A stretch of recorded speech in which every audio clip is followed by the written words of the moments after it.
Hey yo, who is out there? Are we still together? What's up? What's up? Come back. The stream had a problem. I found out that the problem is that I had forgotten to plug in the charger. And so the laptop entered power saving mode, which limits the processing power, and so the stream starts to lag. I'm glad to be seeing all of these things. Who is still out there? Who is still out there? Vugani. Summer Sambit has dropped a video.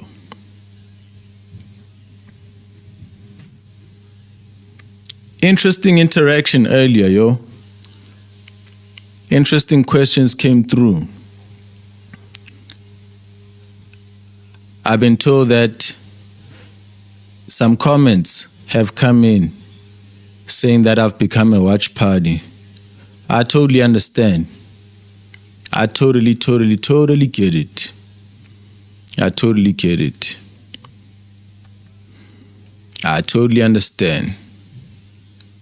Making some short-term sacrifices for some long-term gain. Yeah.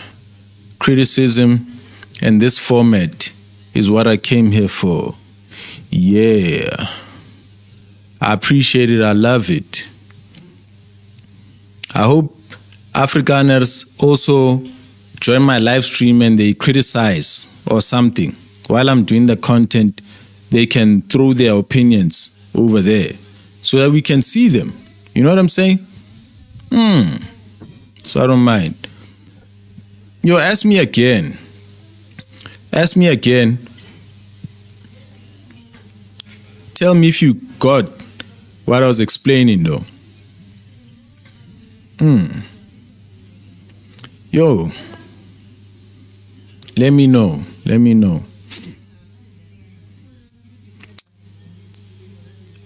I've been streaming more than anything, more than dropping the content that I've been recording while I stream. So people have been suddenly seeing streams more and more. A 1 hour, 8 hour long video. You don't have to watch streams. You don't have to watch them. You don't have to watch them. That's why at first I thought of streaming on Twitch on a different platform so that YouTube just gets hit by the clips as they are, you know? If you are watching, you know how I've been trying to operate. Let me just watch something Young Your Verse for a little bit. Just to I said you're selfish.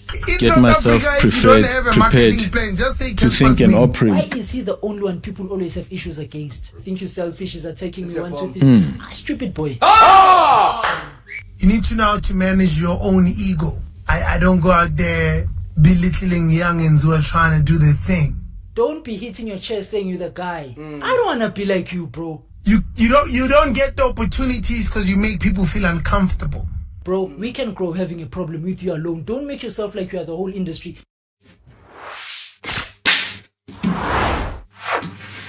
How old is Nobi? Almost 40 now. Almost 40. Yeah. And he's behaving like that. I feel it's time, tell us ladies. But if you cool with just getting your views, this nigga is delusional AF. He says, we talk about him to get our numbers up, LOL. In 2025, we have a higher chance of getting more views if we speak about Bruce than if we speak about Casper Nyovest. Let me cook. Here it is.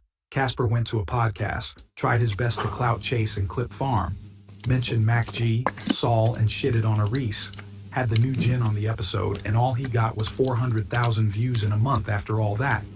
Here's what Bruce gets you. In the same time span, 1 month, Bruce gives you 600,000 views without mentioning anyone. Oh my God. More engagement on any level. Views, like comments. Then Casper says we use his name for views. Not in 2025, maybe in 2010. There are things that make you question this so-called marketing genius intelligence.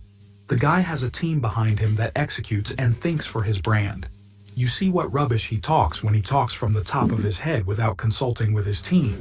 uyaphapha man. Hey, nginenkinga man. Hayi, awunamali man. Hey, but unemali. Ngiyathoba you.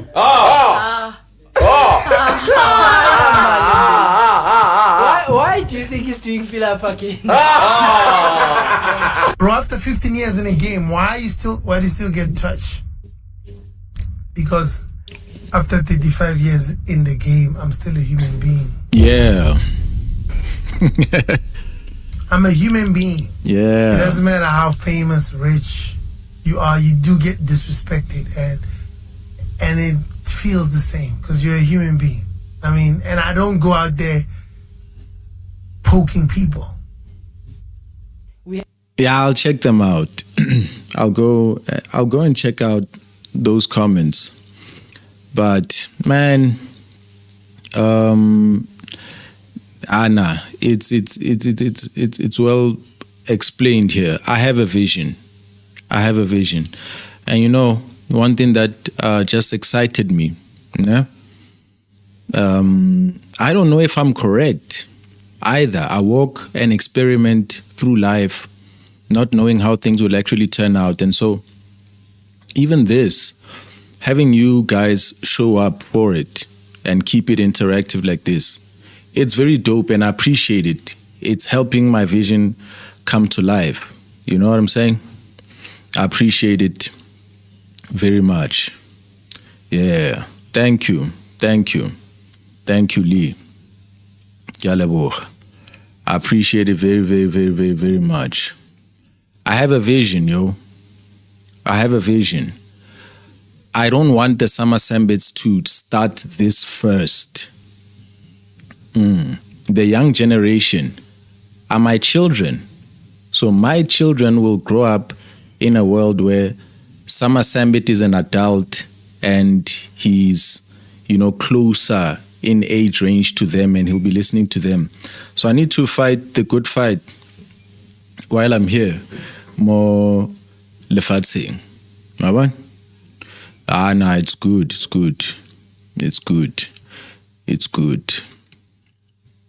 Yeah, it's good.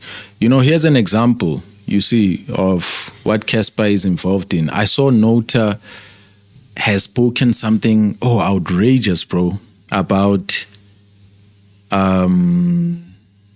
shocking, if I can say in better words, about Casper's wife saying that she has slept with that Primo 19 guy. Oh, that's hectic. Like since they've been married or what? So I've been wondering how he's going to adjust to the whole streaming side of things as well, because you can see the challenges. He's constantly been followed by controversy ever since AKA things have been on the quiet side. I thought he will make a smooth transition into something new, but clearly he's got chat over there. There are people who hop in. People who are his haters can watch the stream just as easily as anyone else. And they can go in there and get him riled up. And so they haven't left him. I thought he would be a married man now and be streaming. And we can get to, and the world will get to love him more because they can see his human side. I've been enjoying Casper opening up as a human. I watched one of his streams where he was actually in studio writing a song and there's a producer there and you can actually see, this is how they actually go through it. This is how they actually go through it. Hey, Bright, it's an amazing, it's a dope workflow. It's a very dope workflow. And so that's inspired me to open up a bit more and be a person and put my heart out and hope life rewards me for it. So I don't know if I'm wrong, if this will work out, but yeah, this is what I was trying to say to you. I was saying, I just got a lifting to my spirit hanging. I saw 2 videos have now approached 1,000 each. And these are videos that I posted last night. So as long as a video kind of crosses 1,000, I know that the algorithm still sees me, the people are showing up. And this time, the content that I've been posting. I haven't been writing descriptions, etc., because I was using some hectic AI to do that workflow, to write those descriptions for me. And so, yeah, even the money needed for it and for me to update it, because connectivity issues have changed since upgrades to this and upgrades to that. So you need to build, maintain, and deploy these AI systems. And there's constant maintenance that I'm not able to quickly do. So I was wondering if the fact that I haven't put in titles, professional titles and professional descriptions and those many hashtags, I was wondering if that's going to affect the algorithm, because I'm seeing Bo King Said So, bro. Like, they post videos like this, and those videos don't have a description or anything like that. And I'd always been under the impression now, if you are going to post videos, make sure that you post them with the description dense and descriptive so that YouTube can serve your videos. So I always thought like that's what I'm doing right, and that's what's making the content move. But I decided this time, you know what, I'm not going to be putting descriptions on. That's a whole nother workflow. If I was to now title every video properly, if I was to do that to every video, I would need an extra employee whose job that would be as well. So I'd need an editor to edit the videos. Then I'd need another person who would do the thumbnails and the titles. And still, dropping the videos would be slow. That's why these guys that I showed you, like Circular Talk, Kyle Kulinski, his videos only have the title, not the description. Hashtags, nothing even. But the algorithm has picked him up because he's such a favorite. When people see his stuff, they click. They just click. So I'm happy that I posted a few videos without dense descriptions, and I see that they are moving. So it's not a problem to leave them out. And I'm now starting to get rewards for this new system of shooting things this way. I get the ease of not doing a lot of post-production, and the videos move the same. So less work, more results. So I'm starting to get affirmed by this. Now, I just saw the comment and responded to that person. Couldn't finish the video, had to jump back to the live. Yeah, I was happy when I saw those numbers. You are picking up once again. Sure. Thank you, Black Faith. You know what I'm saying? So we will move. I think I need to be a bit more picky, unlike yesterday. I think yesterday I just wanted to, flood the engine flood the pistons with a bit more, the injectors there with a bit more fueling so that, the first ignition into dust, wabon. Koloi pole algorithm itsu ke be take the video nyana 8 in one day. But then now go back to a shorter stream where I will target specific videos. Somebody said, sorry, sometimes I forget the names of who said what, but the chat, I'm appreciating all. Somebody said that Katlego hasn't been so enthusiastic, finding negativity and speaking on it constantly. You said she said that it's difficult. I would really like to see that, because that's so honest and so open and so personal. All of us here are human beings. These propagandists, they are khathala, their mind get numb. Like, you view South Africa in a completely different way, bruh. You understand? Nahana Okate, when you are getting paid for all of that hate, right, and you're speaking it, and it's actually affecting you, and you're seeing South Africa look to you like it's a shithole like that, and you are living a suburban life and you feel like you're in danger. You are aligned le magoa, and there are farm murder stories, and there are paranoia. So now you are also paranoid. You're living in a suburb. You've got a car. You've got insurance. You're living the middle class lifestyle. And then maybe one day you go mahaying. And when you go mahaying, reality hits you. Bruh, people can live a perfectly happy life and have kids and have good sex. in what you call struggle in a bad South Africa, emakhaya, when you see the beauty and how people are resting and they are losing izinkomo, you can see that they are not in your funnel. They are not watching your content. They are not as angry as you. They are living.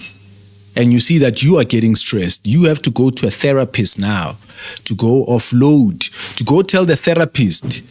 Agar, you need to tell somebody that you are busy playing a game. Agar, you need to tell somebody that you're busy playing a game, that you're being a propagandist, that you're constantly speaking lies and constantly researching lies, so that the therapist can keep you tethered to your original self so that you don't get lost. Yeah? It was me. I didn't say she said that. It's what I picked up from her. Okay. Oh yeah, cool. She's going to get tired. I had noted how often Katlego was dropping videos, and I had been watching them for some time before I got on YouTube. So when I started getting on YouTube and responding to her content, she picked them up and started doing them faster. When I set the pace of doing content from Monday to Monday, I would see her really now try to pick up strength, and every day we started having a video. And there was a bit of a contest for those 2 months.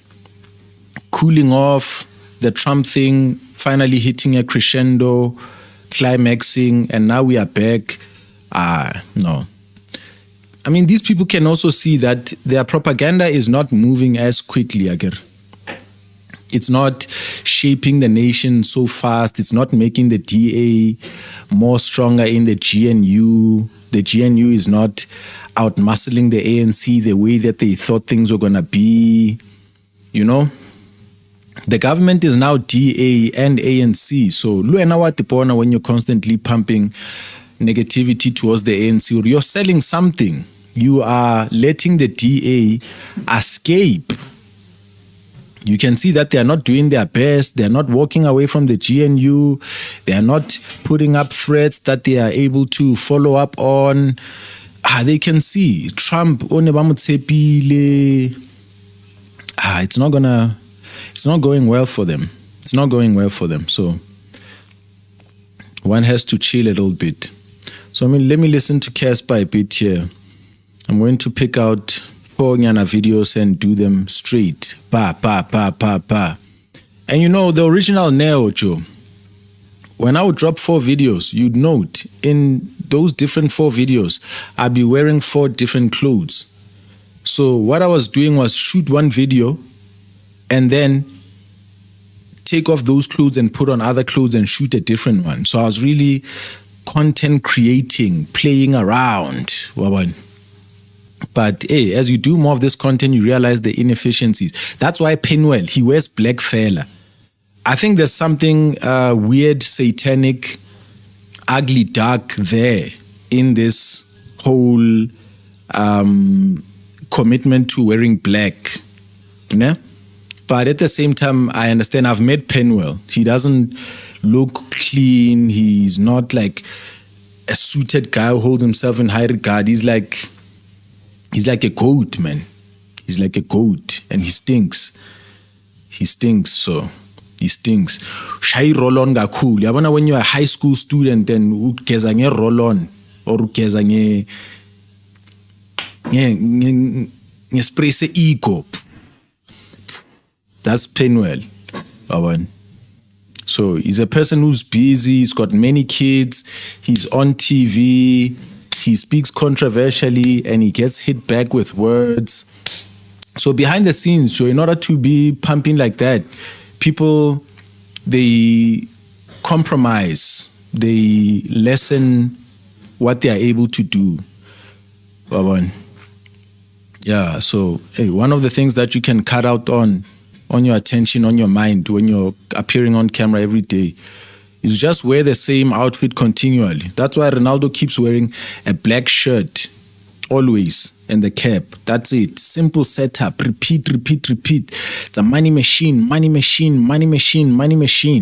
One has to find a balance between productivity and making this profitable and giving people what they like.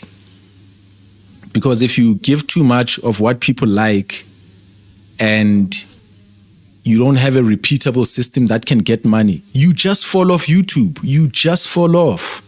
You will simply struggle to make money and be able to live a healthy, balanced life. Your kids will go hungry as the people are pleased. So, instead of me dropping my quality and doing, cheap videos for you, I was like, yo, man, let me lessen the effort, yes, but keep the quality, yes, and then go into the future at the same time. Make it dynamic, make it funky. Because Bo Ronaldo Host and Bo Colonel Chris White watched these videos, and I've noted that they also go into the comments. So, with this format, it's my intention, or as we speak to a certain issue, maybe Colonel Chris White's video, as we comment there, he's going to be able to see and know that everybody is into the comments. Everybody who watches the video clearly sees what the general consensus, what we are saying about him. Because some people watch the video and they don't go into the comments because the comments are too hard. But now we put the comments right in front of you. You know that South Africa is not buying Skelem. You don't have to go into the comments. You can see. So that's why I wanted to bring people in, That's why I made all of these changes. So, gonna pick like 4 videos, do them and get out. So let me listen to Casper a bit. I saw Colonel calling out some racist comments. He had no problem at the beginning, but now that it looks like it's his reflection, he's distancing himself from the racist he made feel comfortable. Like racism in his comments,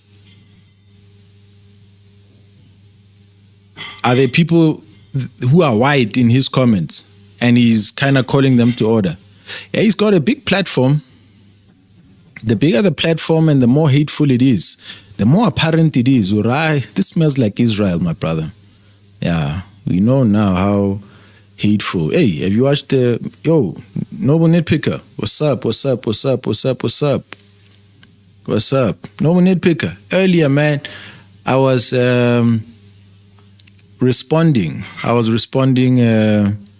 To somebody commented who's not used to the stream. They said now it's a watch party. And I was just responding, putting things clear to say, I understand where that might come from. I've been experimenting, doing live and having people pitch in, testing this whole system out requires me to come out while and then together as we interact, it actually becomes a thing. So I've been doing more lives than posting videos in that exact format that people love it. So somebody in the comments seems to miss the old Neo. Yeah, he seemed to miss the old Neo. And I was giving an explanation. It's a live that dropped off. Then I got into this new live over here where we're going to do some work a little bit later, go into like 4 videos. Definitely going to check Colonel Chris White. I've got him ready here.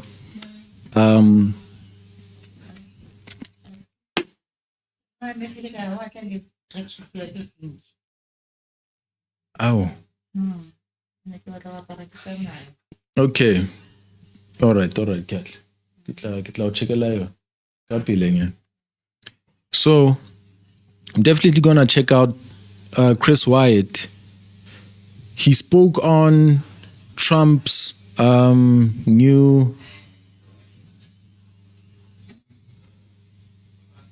Elon Musk's new party.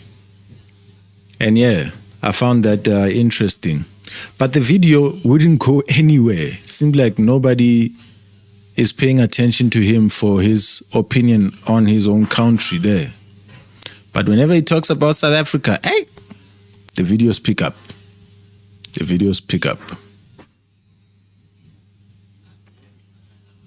So, gonna have a look at him over there. Welcome to the chat. Welcome to the chat.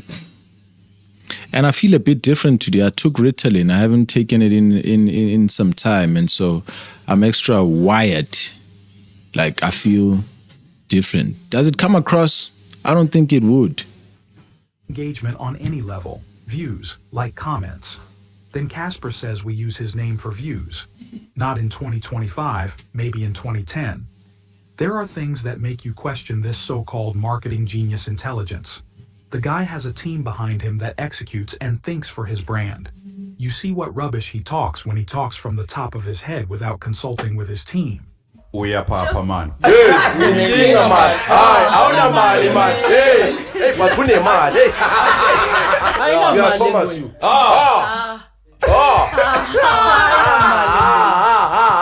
Why do you think he's doing Philip again? Bro, after 15 years in a game, why do you still get touched? Because after 35 years in the game, I'm still a human being. I'm a human being. It doesn't matter how famous, rich you are, you do get disrespected, and it feels the same because you're a human being. I mean, and I don't go out there poking people. We have Pori, who people say he takes, but we also hear voices of people saying he's a giver. Yeah. Then we have Casper Nyovest, who's a taker, but why don't we hear people saying good things about him? Brawam, and to tell you, if he says my bread stinks, if I'm the problem, why is he the only one people always have issues against? Mechi has a quarrel with Casper. AKA had a quarrel with Casper. Rick had a quarrel with Casper. MT, but A-Reese, they have a quarrel with Casper. Now it's me. Doesn't it hit his head to think that there's something wrong he's doing? The and common bro, denominator. I'm not that type of guy. I don't go out there belittling youngins who are trying to do their thing. You know what I mean? So I get touched because I'm a human being, bro. It's simple. As a person who's been gifted the star Of the country. for the country, you have a responsibility to give back. And You understand? set an And example. that's all we're asking from him. Not to come and tell me, Umfana, you're a lighty, Number. get the number. Kawufela lona. Akuthande teleslatis. Almala lona molenze what wena umfana. You've been gifted the gifts, appreciate it. Don't be hitting your chest saying you're the guy. I don't want to be like you, bro. Ooh, it's so wrong for you. And bro, he gives me vibes. You know that uneducated guy who likes arguing and saying, yeah, but at least I'm rich. At least I'm rich. That's the only argument he can say. You understand? I did not even criticize him once. I said I feel like you're selfish. Wait, bro. Yeah. If he was having a proper argument, he would have said, hey, bro, come, let's have a chat. That's what we're asking for. What's the point of saying my mouth stinks? What's the point of saying you are rich, you have money, 1, 2, 3? That's dumb, bro. And if you're gonna go around saying you're a child of God with all that arrogance, my pen, come on, dog. That was very disappointing for me. I've given Casper his flowers so many times. Even people know it. That one time I say, I think you selfish is attacking It's me, a 1, 2, bomb. 3. Stupid boy. Conclusion. You need to know how to manage your own ego. You know, a lot of people want to play big and you end up missing a point. You end up missing up on opportunities because in that moment you couldn't just shrink your ego a little bit and allow the alpha in that situation to be alpha. I don't know. That's just how I've gone through my life. I don't know what you guys think. Let me know in the chat. If you are always bosses wherever you go, you know, when I'm at the Grootman's Kintwana, and I understand that. Not to say that I agree with everything that the Grootman say, but Kintwana, and I address the Grootman as Ntwana. And it's something that you niggas don't know how to do. That's why you have big bosses there in your broke state. You can't get anywhere. you don't get the opportunities because you make people feel uncomfortable. Because you're a boss already, so what can I help you with? It's good And faith. there's something that pissed me off that he said. Manipulative bastard. You know what he said? He says, yeah, you must come to me for advice. If you want to build your brand like this, that's not the way. You trying to get to where I am. You know what I'm saying? If you want advice, can give you advice. That's definitely not the way to do it. Advice, if you want to build your brand like this, that's not the way. He's acting like he is the entertainment industry. Bro, we can grow having a problem with you alone. Don't make yourself like you are the whole industry. He made it seem like we go around talking shit about people and he's insinuating that, hey bro, you're not going to build your brand talking like that. Bruh, I said you're selfish. If you are not selfish, answer that. Don't say my mouth stinks, bro. Don't say you rich, Kiliba Fana. That's childish for your age, bro. It's giving ponytail days, bro. In life, you must just understand where you are. You must understand who you are in the room. In some rooms, I'm a nice boy. In some rooms, I'm the boss. In some rooms, I'm the Ntwana. In some rooms, I'm the short collar. In some rooms, I'm a big shot. In some rooms, I'm getting shot at. You gotta know, you know, and you gotta play your part when you're in those rooms. A lot of people wanna be Grootmans in a room where they're supposed to be ice boys. A lot of people want to be ice boys in a room where they're supposed to be Grootmans. It doesn't work either way, you know. Also responded to a comment that said if he was to be in the ring with you, he'll murder you, bro. I would screw that guy over in a ring with Casper wearing gloves. Angimsabi. The only thing he can do better than me is rapping, and that's because I don't sing. If you are, if there's any human being in you, if there's any form of humility, come, let's have a chat. We're down to chat with you. I was just disappointed with the man of response. If you want to come to the pod, we can come to your stream. I want to open that thing because it did say come give you advice. If you leave room for that, let's rock. It's fine. Let him But bro, give you us must the also advice. think, why do people always hate you? You must think about that too, dog, before you must reason like that. Like say, Kesai Fanny was posting shit about you on his Facebook page. I mean, what's new, my G? That's the plan to get relevant. Like in South Africa, if you don't have a marketing plan, just say Casper's name. And then my fans are gonna ask me about it, then I'm gonna say something, then they're gonna post it and say, you see, this nigga's talking about me, whereas you spoke about me first. So I'm not surprised. Shout out to everybody. This is, I'm telling you, if you don't have a plan, just say my name, and then that's the best marketing plan in South Africa.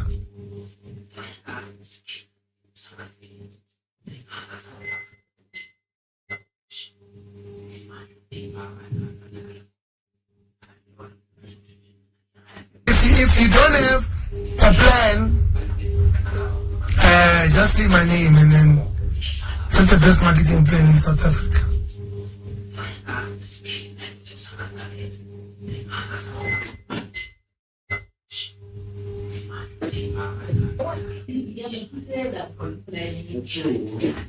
If you don't have a plan, just say my name, and then that's the best marketing plan in South Africa.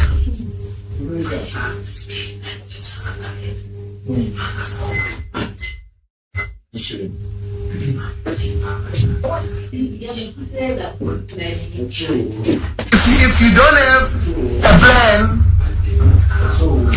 just say my name, and then that's the best marketing.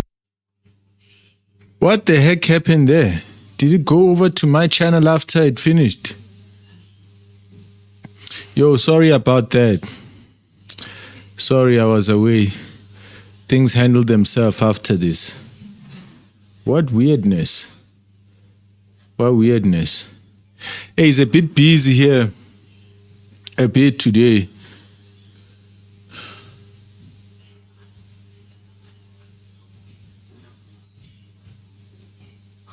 Yeah, he does look like he lacks humility. He's challenging his combative.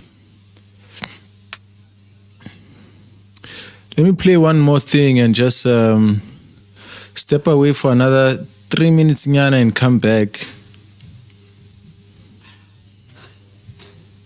I'm having to help my grandmother prepare for travel.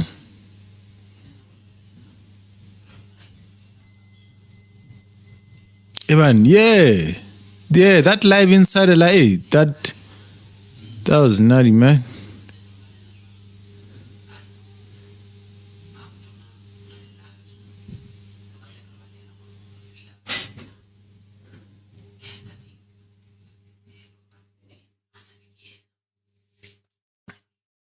Let's watch them coming.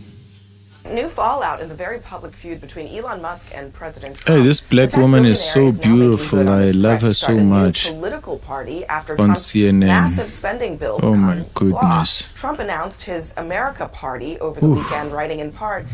Musk, announced his America Party, writing in part, when it comes to bankrupting our country with waste, we live I want to in grow a older when my one-party wife is system, older not a as well, democracy. and she's Trump lashed out on Truth Social, accusing his ex at this of going, age quote, where completely women off the rails and becoming have a matured quote, in train their- wreck. Musk hit back by writing, "What's Truth Social?" So things have turned bad again for these two yet again. How worried are Ausi you wa sa about tellweng. Elon Musk political party? Well, you know, I'm I coming. think it'd be easier for Elon Musk to figure out how to get to Mars than it would be to start a new political party. It's the ballot rules in states are very complicated. This is yet another issue that's decided at the states. Whether your party can be on the ballot is subject to 50 different state laws. They're very complicated. In some places, they're dependent on what you did in the previous election, running as an independent, to get on the ballot for a future race. To be a viable party, you'd have to run for all offices. You'd have to run candidates for Congress, for Senate, for governor. And Elon Musk has a lot of money, and he's devoted a lot of money to politics. But if he starts a political party, there is a limit to what he can put in under federal election rules to that political party. So this is a very big undertaking, and I think he's probably blowing off steam. Well, I am old enough to remember No Labels. Yeah. Do we not remember No Labels? And they did successfully get on quite a lot of ballots. Yes. And they did so largely because they had secret donors bankrolling the whole thing. It does take a ton of money, and he just has that. So, I mean, I would say this is not nothing, right? No. Well, I think there's two different things we're talking about. We're talking about midterms, and we're talking about presidentials. So No Labels was the presidential race, and so they were able to get on ballots. And the fear was really on the Democratic side that would split the party. So if this was 2028, I think you would be more concerned. I do think, though, the amount of money that Elon Musk has that just can throw around, that is not just like backing a candidate, that can just be disruptive. And it seems like elections are so close in these days that 1 point could be a determining factor, and he has enough money to shave off 1 point. So I wouldn't just totally poo-poo it. I don't think that, you know, as Deborah Cox says, how did we get here? Like, I think the breakup is final. I don't think they're coming back together. No reconciliation. I really don't. I don't think that they're going to be able to get beyond this. And I think it could play a part, not up and down the ballot, but in some key targeted, just to get under Trump's skin. I mean, Trump's later, he also sent another Truth Social saying, talking about Elon's friend who he wanted to run at NASA. He said he thought his friend was very good. I was surprised to learn he was a blue-blooded Democrat who had never contributed to a Republican. He said, I also thought it was inappropriate that a very close friend of Elon who was in the space business will run NASA when NASA is such a big part of Elon's corporate life, which is funny because people had asked Trump about this very thing several months ago, and he was like, no, not a problem. Don't worry about it. I was at Kennedy Space Center last week, and I saw one of Elon's rockets get shot in space, and I was like, it was very cool, by the way. I highly recommend seeing it. And 3 days later, this guy's announcing a new political party. I'm like, dude, why don't you just stick with what you're good at? Like, I just saw that on Twitter. Like, stick with what you're... This is sort of like Trump, because I remember, you know, we would always talk about this, and Republicans would be like, yeah, let's put Elon in charge of flying planes. Like, let's put Elon in charge of every part of the federal government. And now, all of a sudden, he's crazy. Well, I do think he has gone a little off the rails. I don't think there's any doubt, given his tweet storm or X storm or whatever you want to call it, that he's done. But me, as a Republican, I'm not worried. I mean, if you look at the Republican Party, they're more unified than they've been in decades right now. So if you're a Republican, it's not something I'm overly concerned about. If he wants to go off and do it, I'm sure there are plenty of political grifters that will love to sign on and make a ton of money off of that. They're telling him he's a genius right now for doing it, so they can make a ton of money. If he wants to go do it, You're not wrong. Our friend Harry Enton pulled this number for us. 4% of all voters, this is Elon's potential base, they like Elon, but they don't like the Republican Party. That's, just for the record, that's a very small number. Look at the, It's not a lot fight of he people. had with the president. We know who won that fight. It was very clear. The president came out on top. Some years ago, a Texan named Ross Perot decided to start his own Right. party. Did very well. Yeah, did well. 18% in 18%. So, 1992. look, third parties, the history of third parties on the modern politics, it's difficult to go in. Either you're a Democrat or Republican. He does have a lot of money. Question is, where will those voters that go with that party go? When races are tight, 1 or 2% can make a big difference. And the question is this more directed at midterms for members of Congress or senators, or more directed at presidential race? But I was a Secretary of State, so I know exactly what you're talking about. Every state has some very, very particular type of rules to get on. So with a lot of money, you can overcome that. To do this in a midterm might be a little difficult. The next presidential, it might be. Can I say, don't you think the Democratic Party, this is not just, frankly, about weird. Republicans. I think what Elon is trying to say is that both political parties have disaffected voters who really don't like what their party is doing. So, even for Democrats, they're... Ayo, how about we do a Summer Sambit video? I want to chow his views with him. It's a pretty short video, in and out. Why Trump's tariffs will destroy South Africa's economy. Will they actually?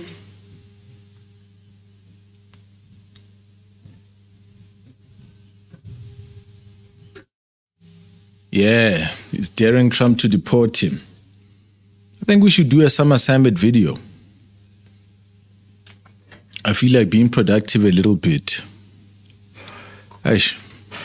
But I'm also noting, while I'm just having casual conversation with y'all, I'm noting how when I take Ritalin, I can get overly focused. So it's good for some tasks. But why is it not giving me the impetus to watch videos, man? Indaba, Ritalin also makes you kind of serious. So I become more mature. I feel maturer. When I'm on Ritalin, I actually feel my age. Yeah, I actually feel my age. And so I become a bit more shy. I feel like putting up a more grown-up self. But when I'm in my natural element, even when I'm off Ritalin, I laugh a bit more. When I'm on it, I hardly laugh.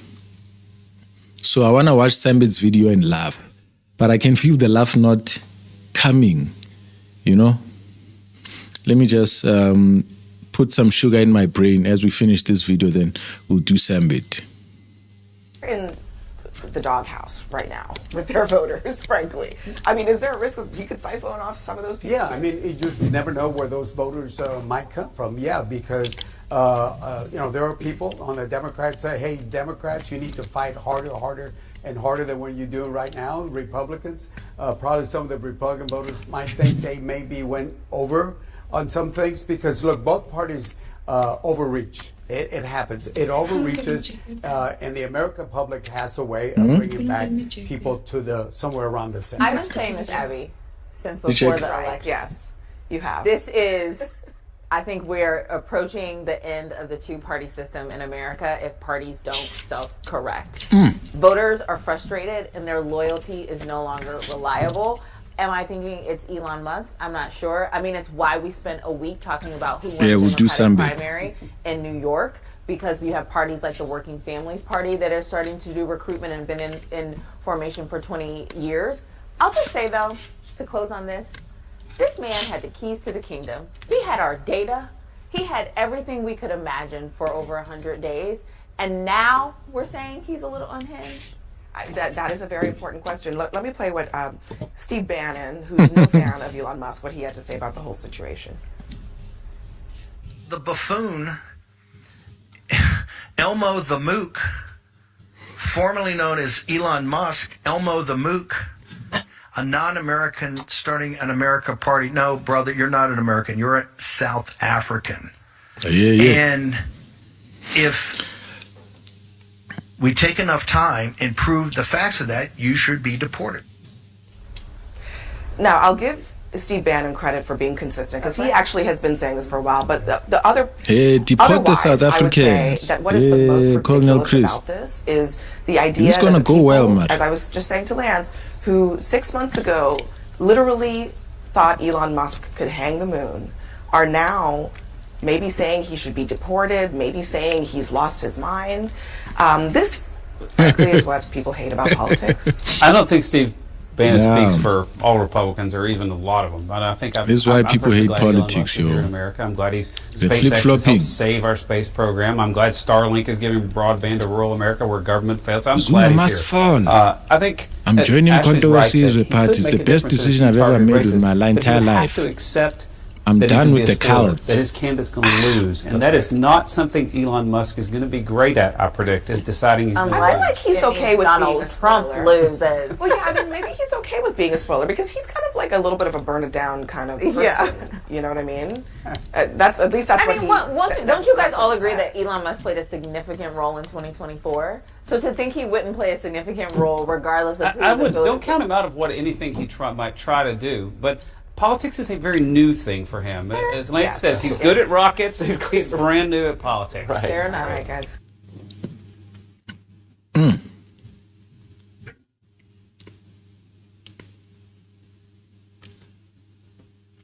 What are your thoughts, Freeberg, on the kerfluffle, the Donnybrook, the brouhaha between Elon and President Trump? Oh, There's a lot of people that are making Other accurate countries as well. declarations that federal spending needs to be reduced, the deficit needs to be shrunk. We are in a debt spiral. yo, this is David Friedberg. I came across him on the All In podcast. So I have a daily dose of US tech and business news. I watch Bloomberg. I read the Financial Times. I watch the channel as well. And so this guy is an entrepreneur, an American entrepreneur. I think he's a billionaire, rich and very smart.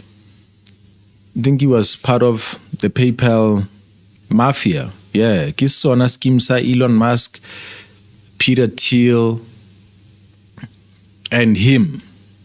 Yeah? And so he's on the All In podcast, and I enjoy watching it very much. I've been watching it for the past 2 years. I've watched these extremely intelligent guys. There was a time where I really thought that, you know what,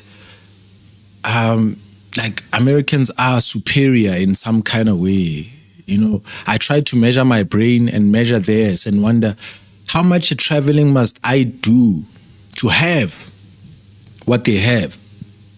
And so when AI was showing up, at the beginning, there were a lot of promises about what is to come. So it sounded to me like people are prophesying because nobody really knows what this technology is going to do and how it's going to change the world. And I would rely on what I'm hearing the CEOs say, like Jensen Huang, when he would get interviewed on Bloomberg. And then, again, I would listen to these guys on the podcast speak about what is going to happen as investors, as people who are venture capitalists, and they've got startups and young people working on small projects. These young people need some money, Yana. You spray them with some money, seed A round. And I would hear these guys and their ideas and their convictions about what is to happen in the future. And I would like pay attention and say, yeah, now I'm tuned into raw American intelligence. Let me listen to where these guys are saying life is going. Will it actually go there? Let's watch, you know? And so like things would change, né?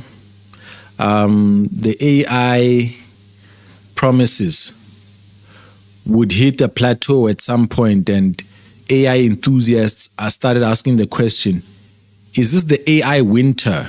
Because there were some who said, yo, this is a lot of hype. There's gonna come a time very soon where this is going to kind of plateau and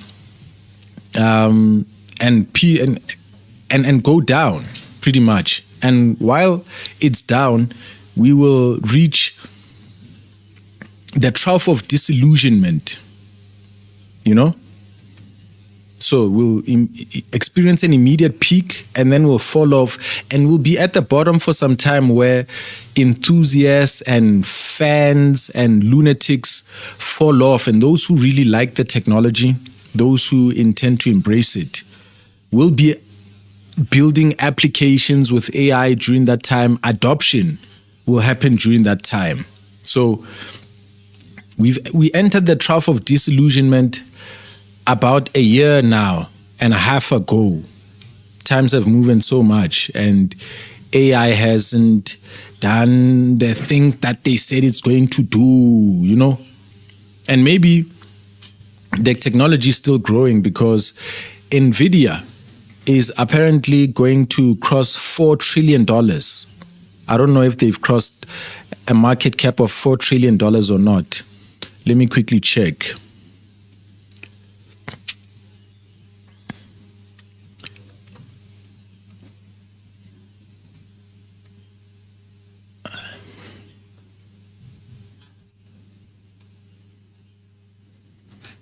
Have they?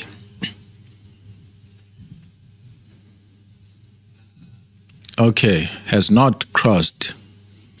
You see? As of yesterday, it was run about $3.86 trillion. So this company, NVIDIA, if you are buying their stock and you're investing in them, the hope and the conviction that this is growing is because of them. People are watching NVIDIA because they sell very crucial hardware, GPUs. You see?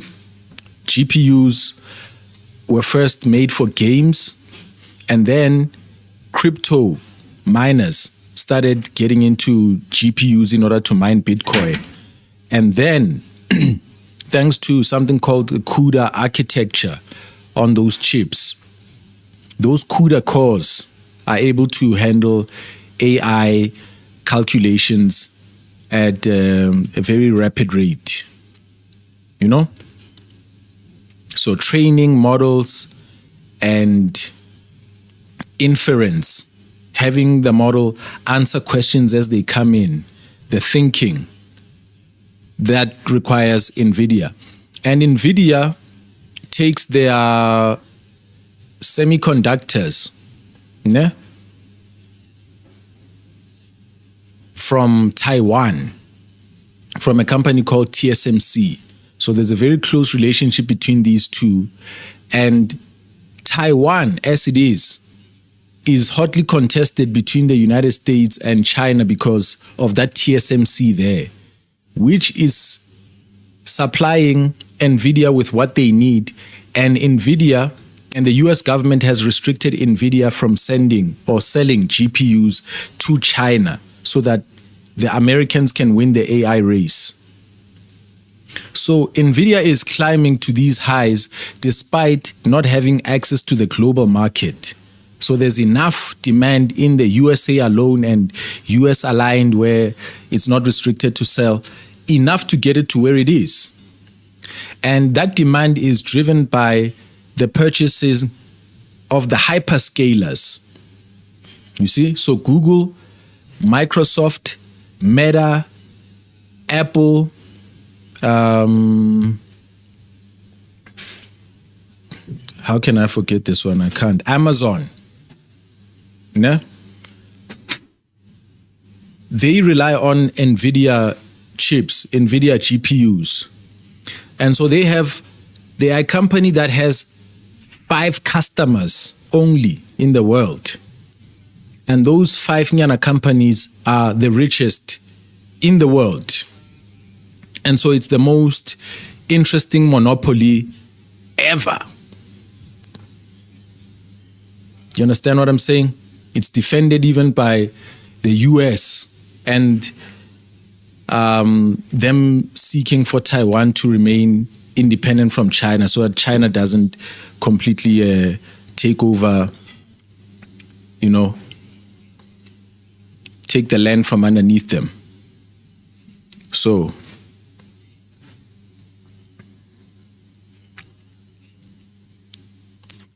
how did I even start out explaining this? Okay, we were here. Hey, like I'm wired different. Today, I'm wired different. So this guy here and his fellows, I would listen to them talk so much about how we are going into the next future whatsoever, humanity being multiplanetary species, the world changing AI, human beings no longer being necessary for the workplace, all of these kind of things. Things are going to change rapidly. And then that intelligence and that prophecy, I would come to see those fail.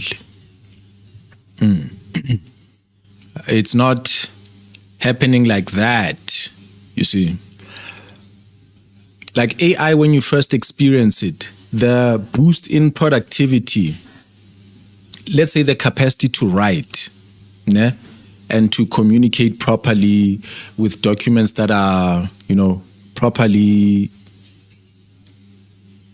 specifying whatever you need to specify. At first, those who discover it stand out for a little bit, and then AI starts being in every app that types text, and it now just like a spell checker. When spell checkers came in, everybody suddenly had good spelling. Now AI is a whole grammatically correct machine that can write in certain styles. So now everybody in the current time who is able to write and is communicating or is working in the offices is required to just verify your text with AI, bro. Nobody in 2025 is writing Mungwalo Yankwa that is difficult to understand, So with that as an example, the fact that it now becomes a commodity, we all just step up and reach the same productivity levels. And because the capitalist system just continues to drain more of your productivity and pay you the same amount, employers have started having higher expectations of employees but still paying them the same amount. You get what I'm saying? So it's become a commodity. It has raised, the first great impact of AI has been felt.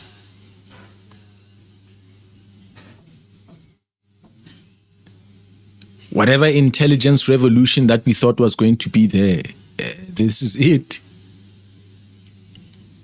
This is it. ChatGPT for the last 6 months has been able to give you deep research. They followed Perplexity, who did that first, I think. And so, what has that done? Has that changed the world? No, it hasn't. Everybody can now do deep research. I can now put out a PhD thesis now. What does that mean? It's a commodity. If everybody has it, it's not special. It's nice when you rise and you leave the others behind, but when we all rise, it's like we stood still. So, nah, man. All of the theories that were being spoken are not coming to light, and now I'm able to see and really understand that these people are mortals. They have serious smarts and understanding of the businesses they involve themselves in.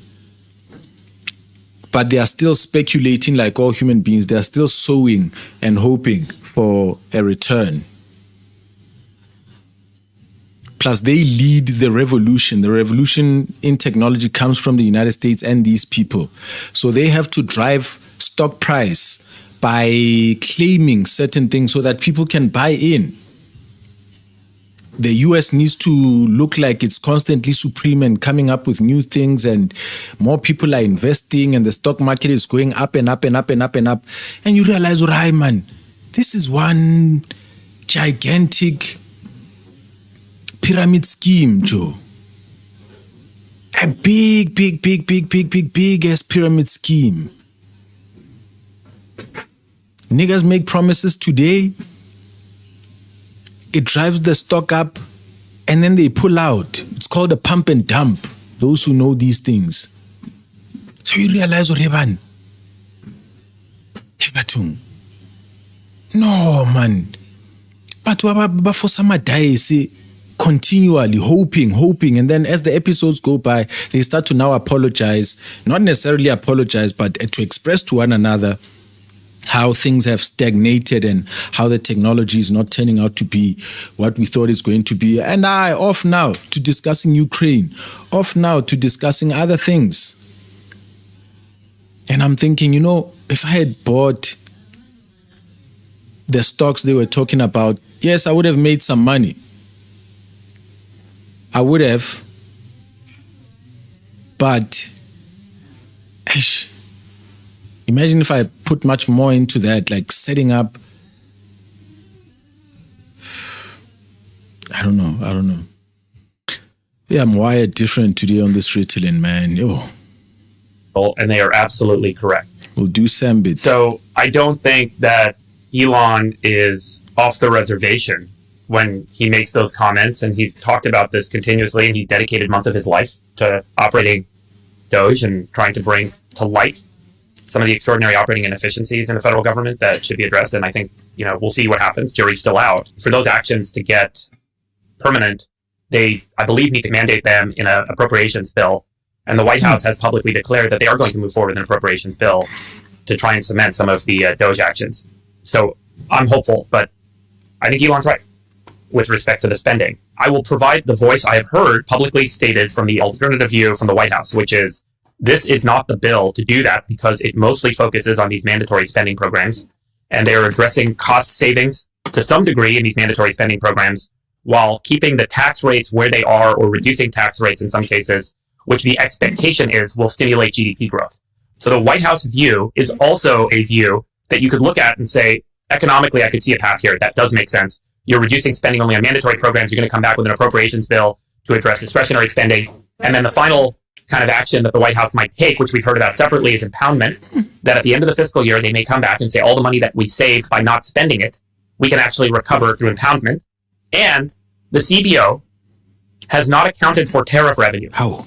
And just looking at the recent deal done with Vietnam's about $130 billion a year of imports to the United States. And they did a deal that they announced 2 days ago with a 20% tariff on Vietnam, which, if Vietnam's import volume does not increase, is about $26 billion a year of incremental revenue for the federal government. So there's an argument that Bessent and Lutnick and others are making that you guys have failed to recognize that we've got a few other things we have up our sleeve that we're going to do.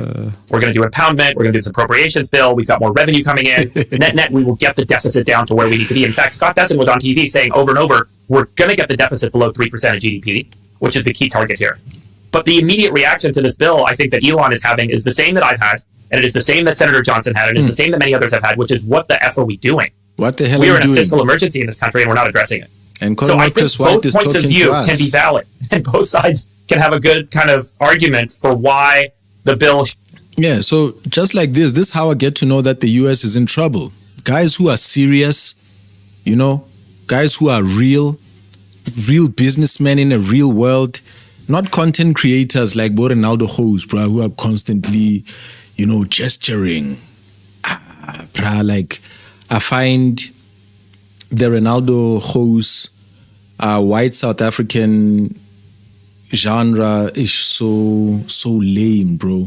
So lacking intelligence, so lacking in authenticity, bro. Even these guys lack some authenticity, but they try. They try, like they pin their hopes on something.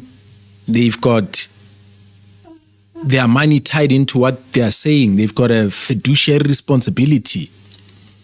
But Ronaldo are attached to nothing, bro. They just sell their mouths and move on, bro. Like kids, like just mere content creators.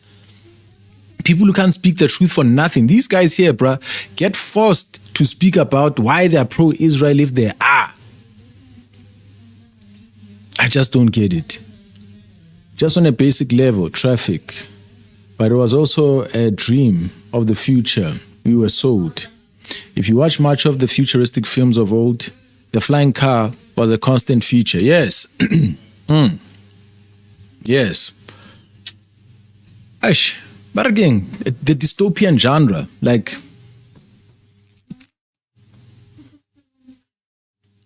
okay. I think all of this come from, do you know, Orwellian?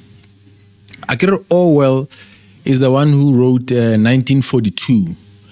It was a fictional prophecy of the future. Ne?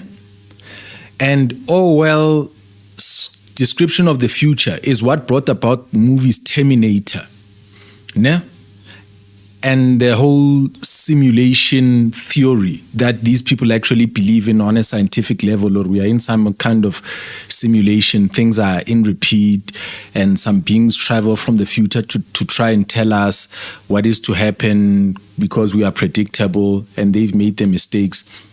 Yada, yada, yada, yada, yada. So, there are people who believe that Orwell was not just a fictional writer, but somebody who was touched by cosmic forces, and his dream of the future is something to be pursued. People, since Orwell and Terminator, and that dystopian future of flying cars was demonstrated by him, geeks and nerds who grew up today are big men like these, and they are trying to achieve what they saw in the comic books, and they are stuck in it, believing in it very deeply. Yo,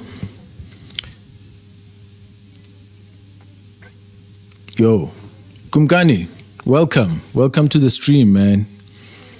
Welcome to the stream. We're watching some Americans speaking honestly about America over here. And I got to step out one more time now to usher my grandma out. Earlier I was helping her pack. That's why I'm not wired to start. It's because I know that she's moving about and she's not done yet. So let's listen to Americans properly talk about America here instead of the pretentious nonsense that we get from Ronaldo there and Colonel Chris. Going to get the deficit below 3% of GDP, which is the key target here. But the immediate reaction to this bill, I think that Elon is having, is the same that I've had, and it is the same that Senator Johnson had, and is the same that many others have had, which is, what the F are we doing? We are in a fiscal emergency in this country, and we're not addressing it. So I think... Here, I'm with brothers here, bruh. Where have you guys been? Did we watch Dragon Ball Z together? Did you watch Naruto? Did you watch Forrest Gump? Did you watch Armageddon, Bruce Willis? What were you into? Were you into Disney's Cartoon Cafe? Hey, I'm in love with you, gents. Like, you'll get this. Like, hey, man, hey, we are intelligent black men out here. I'm happy to see more of us. Oh, my goodness. Oh, my goodness. Both points of view can be valid, and both sides can have a good kind of argument for why the bill should be passed and why the bill shouldn't be passed. The White House has declared that this is the only way they're going to get some of the programs done that they believe they need to get done for national security, like the ICE border stuff, and these are things that they believe they need to get done. But a lot of folks are looking at the numbers and saying this just isn't enough, and you're now increasing the deficit by cutting taxes. One of the things the CBO does not do, though, is they don't have a strong model, and there's a ton of economic debate on this point, which is, how did tax cuts stimulate GDP growth and job creation and income growth for people with jobs? The one argument is, when you cut taxes, more dollars flow into the economy, more jobs are created, more businesses are created, the GDP grows, income for other people grows. The alternative argument is, it's a tax cut for the rich. What are you doing? They're going to put that money in their pocket. It's only going to benefit themselves. So that's, I think, a key crux in the argument that you'll never get to a resolution on. The one side will use that one argument, and the other side will use the other argument. So, look, I mean, with respect to Elon and Trump, I will say one thing very importantly. I don't think MAGA can exist successfully without the tech alignment. I don't think tech can exist without MAGA because of the government alignment. and the importance of the government allowing these new technologies like AI to come to market and to proliferate. I don't think that these two can exist in isolation and in conflict with one another. Elon is the de facto king of tech. He is the person that is saying, look, if I'm in conflict with Trump, tech is in conflict with Trump, or at least that is the perception on the MAGA side. And I think that that is very risky for both sides to allow a conflict to kind of endure. And I do think that both sides have heads that are going to be cooler, that will prevail here. And I do think that these two are going to recognize the importance of being codependent, if you will, in being able to progress their respective agendas. Chamath, your thoughts on the kerfluffle seem to be winding down and maybe reaching some sort of end game. It feels like we're in some sort of an end game here, and if there is one, what is it? I mean, I think it's just important to recognize that on the one side you have the most powerful person in the world, and on the other side you have the most important, powerful entrepreneur and richest man in the world. And when you have people that are that accomplished, it's not as if you're going to get along 100% of the time. So I think a lot of the breathlessness around all of this stuff is overblown. I think the reality is that when push comes to shove, I think that they agree on more things than they probably disagree. And I think when everybody realizes that the alternative is essentially some insane form of socialism and redistribution, I think the alliance will hold and that they'll find some common ground. Jason, what do you think?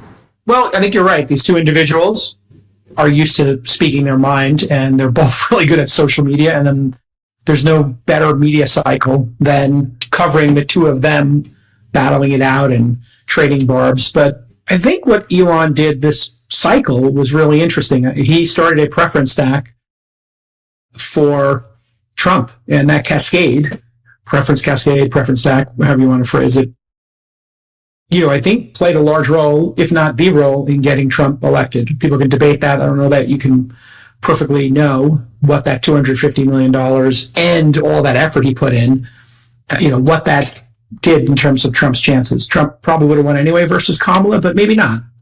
Putting that aside, the platform Elon has refined during this political cycle is one that resonates. And I think it's a really good idea for him to maybe, if he's going to be involved in politics, pull that string and just crisply define it. And I was thinking about it over the last couple of days, and I think it hits into 4 basic groups: balanced budget and government efficiency. That's kind of one. Fiscal responsibility, sustainable energy, which obviously he's been passionate about, and he's the leader in solar, batteries, EVs. And then manufacturing in the United States, which he also is the leader in, and pronatalism, and just the population crisis. He really cares about those 4 issues. So what I think he should do is take that America PAC, and instead of making it like just pro-MAGA, he should just clearly define what it is that he believes. Small set of issues, and then he should go and back the people who are running to be in Congress and senators, and just say, hey, here is what I would like you to be in favor of, and do what Norquist did with his no new taxes pledge. Do some sort of pledge like that. I don't know if it needs to be a new party, but just really crisply define what matters to him. If he's going to be involved in politics, then get people to agree on it. And if he wants to give them donations, as is his right, as is his PAC's right to raise money, he could represent, I think, a very world positive view. Sustainable energy, just incredible execution, and a really efficient government. He should technical excellence. Technical excellence writ large. And America PAC, just go for it. And it doesn't have to be personal against Trump. One of the big problems with Trump is he has a bunch of sycophants around him, and the more you kind of appease him and just blindly follow him, I think the perception is that's the closer you get to him. I don't know that that's true. I think he likes debating stuff. So I think he should embrace the people who debate it with him, and then those people should just crisply say, here's what I stand for, and I'm putting my money behind it. I hope we're in alignment, but I'm going to stay in my lane, and I'm going to prioritize what matters to me. And Elon's priorities are exceptionally sharp and well-defined, and he should pursue them. Yeah. Jury's out on where this ends up and the broader picture. You guys will get annoyed because I talked about Ray Dalio so much, but I think he's done an amazing job in the last 5 years, basically explaining everything we've seen from global conflict to the internal conflict, the rise of socialism in the US, and the relationship to the debt and deficit cycle. He just posted on Twitter yesterday that he went to DC to discuss the budget deficit with senior people on both sides of the aisle. And he said, it's clear to me that we are unlikely to change the debt trajectory we're on and avoid the painful consequences. And he talked a lot about this concept of absolutist politics. And this is the same reaction I've had every time I've gone to DC and we've met with members of Congress. And if you guys remember from the beginning, I said, Doge isn't going to be it. As much as Elon can identify and resolve to a better way of operating the federal government's agencies, you cannot change the spending without a change in statute from Congress. You have to get Congress to act. And every time I met with members of Congress, their incentive is to keep the money flowing to their districts. That's what they focus on. And every year, their districts want more in different contexts, in different forms, through different programs. Black Faith, thank and that's you. what their job God is. Their job is to go to DC to represent their bless you. state's interests or their local district's interests and say, hey, God bless you. God bless you. I'm glad for the age we are at where God has brought us together. God bless you. So, my question to Perplexity, as we prepare for Summer Summit to hear how one-sided it will be. South Africa just got slapped with tariffs by Trump's administration. Who else got slapped very recently? And what does that mean for trade between the US and the other slapping victims? Just put it like that. South Africa is among a group of 14 countries that were just hit with new US tariffs announced by the Trump administration. These tariffs range from 25 to 40% and are part of a broader escalation in US trade policy targeting both allies and rivals.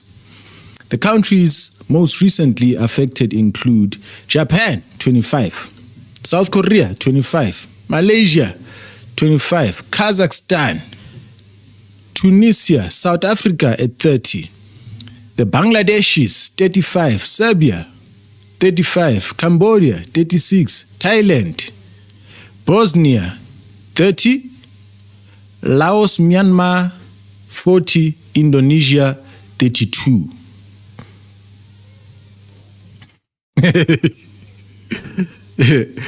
There we go. So, okay, is there a video citation here that we can check out?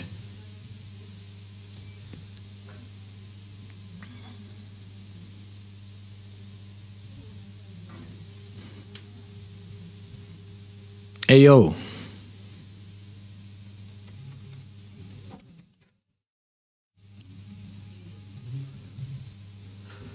Videos. What?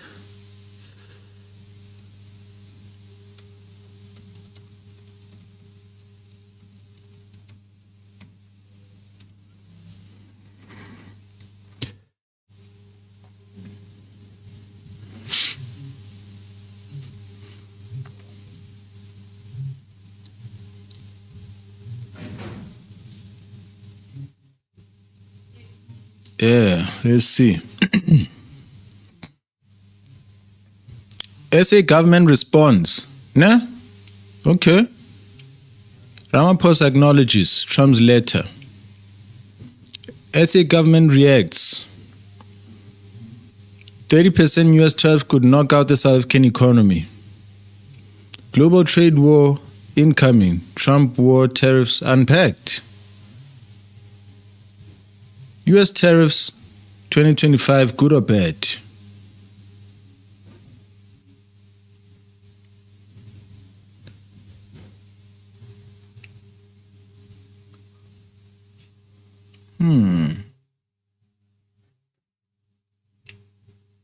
Let's hear. In another major development, President Cyril Ramaphosa has now acknowledged President Donald Trump's letter imposing a 30% tariff on South African exports to the U.S.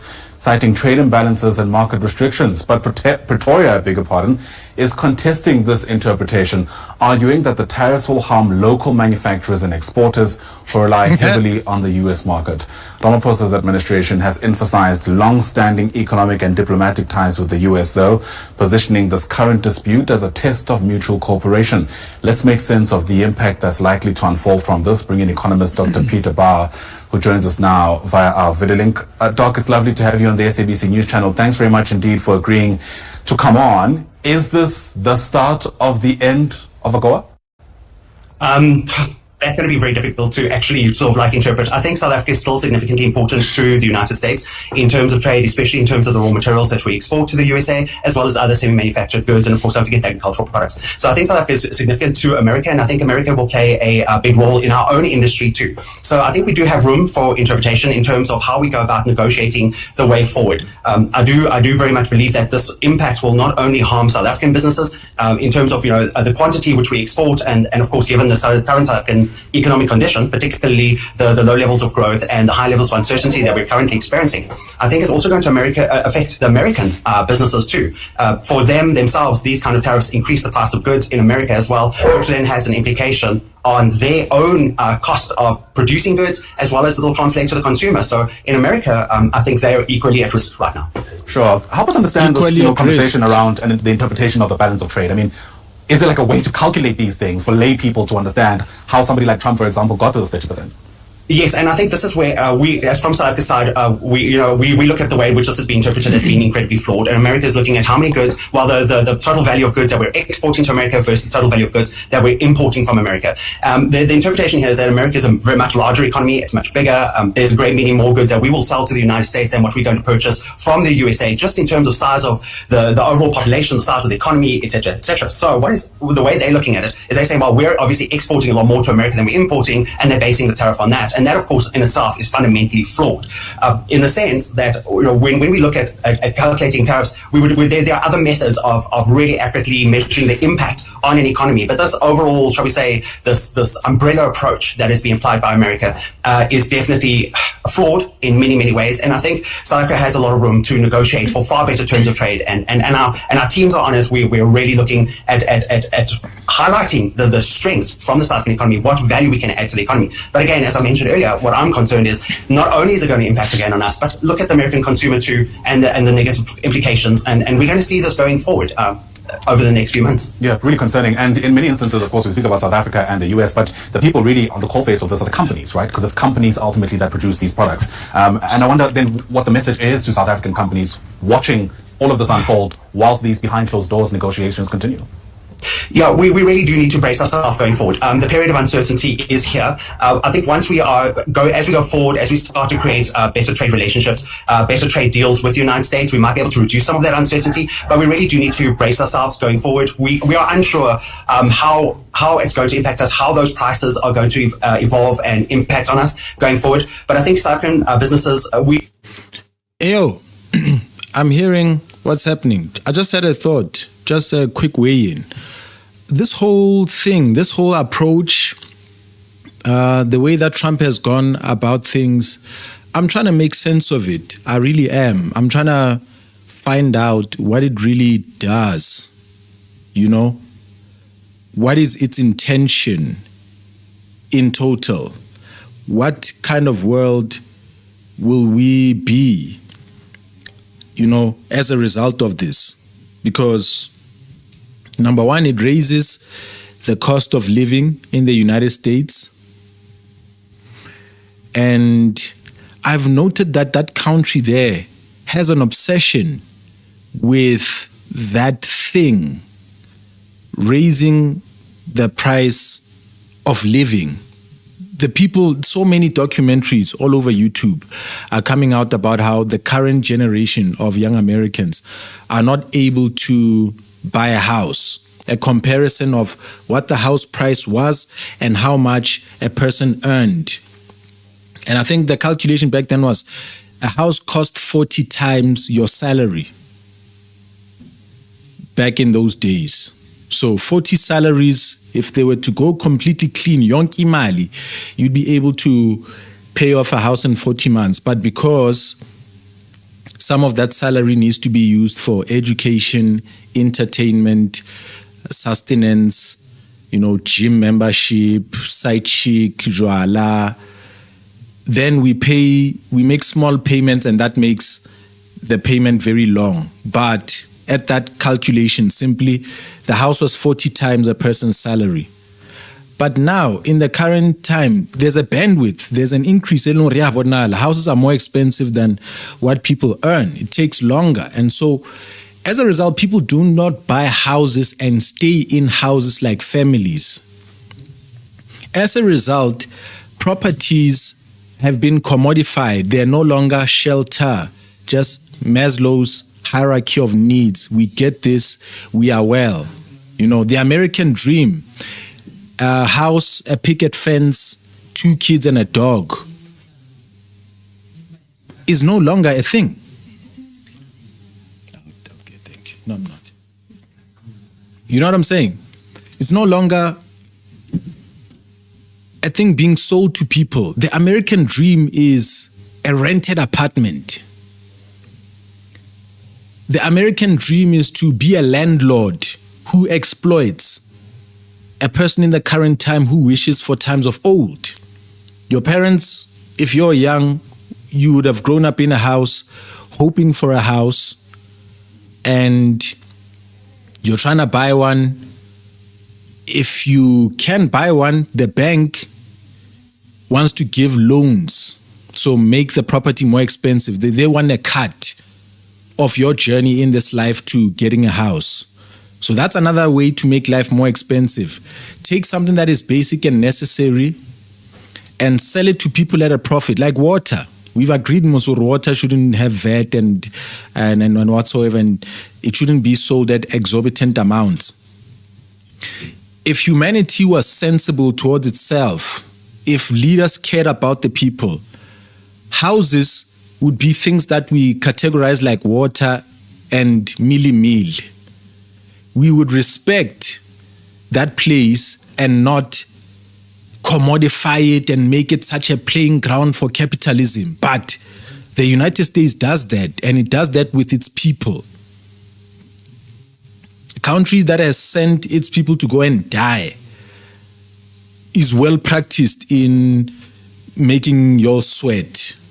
They've done it. They've done worse to their people. They've flown planes into their own citizens.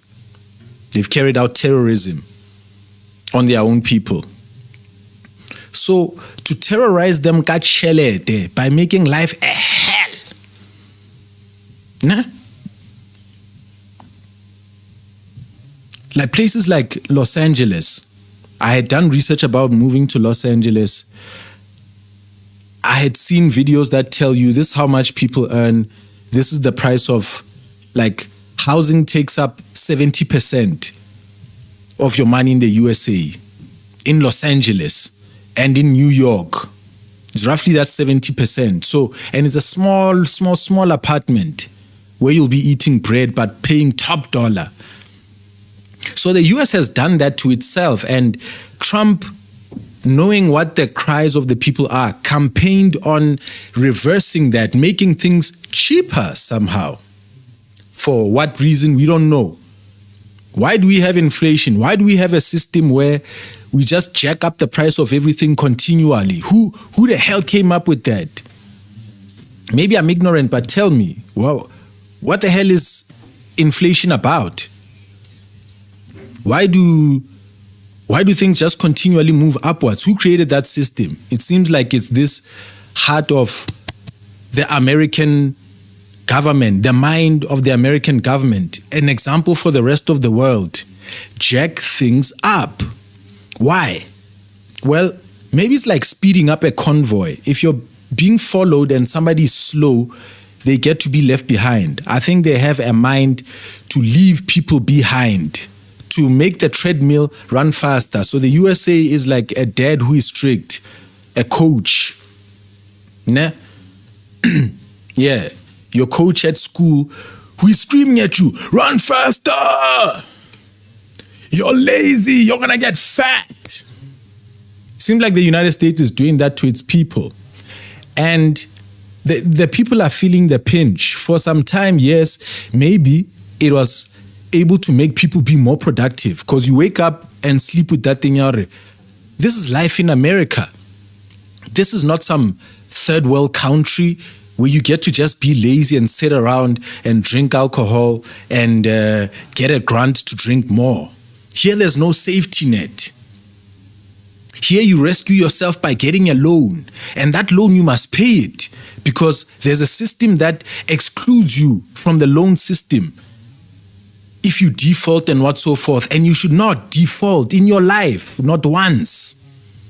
So people there are able to pick themselves up, lift their chins and be a bit more productive and serious about life. So you can see that, okay, this is a mean, narcissistic father who's got high expectations of his kids. That's what the government feels like. A homie of mine in the UK explained this to me and said, yo, bruh, the UK feels like this. If you live in the UK, this is the heart, mind, soul, and spirit. The government there is anti-innovation. So things like a Silicon Valley suddenly showing up in the UK, it's not going to happen there. It's not going to happen there. They've got so many barriers that make sure the country has a traditional aesthetic inyana. So it's not a country of creatives, vavavoom, like what the Americans and the Indians have been able to do. India, I think in the world, most innovation, we've had the Americans for a while, the Chinese are now there, but let's give it to America. China, next. Yeah. Korea, I'd say. No, not Korea, man. Japan. Yeah, the Japanese economy is top 5. Nah? Let's say the Indians, somewhere there.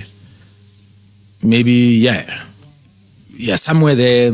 I don't know where UK would be there. Nah? So, the US... She wants to go. Okay, what's next? Just take, yes, please, baby, and count how much. And then count how much and keep track. So, sorry about that. No?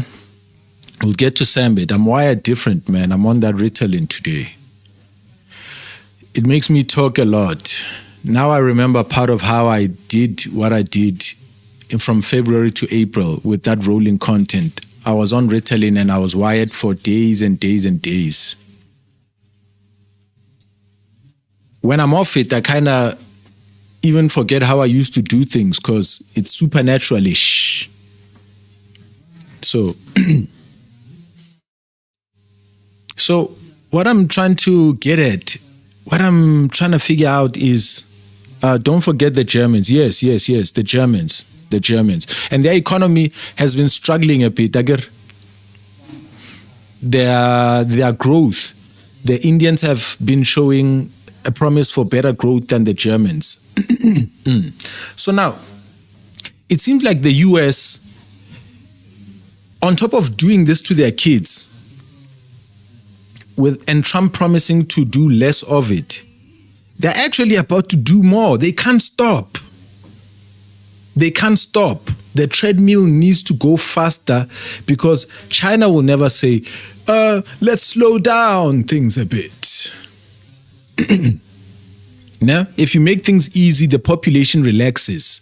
Where will productivity growth come from when people are not being motivated, when you don't have a lighter on their ass? What's going to motivate them? So make things difficult. And what do you achieve with that? You make the USA look like an unfavorable option for somebody who'd want to immigrate there and go live there and chill like Bago Kone and Gokas. Yes, since they've had access to cheap Russian gas, their economy has slowed slightly. Yeah. So,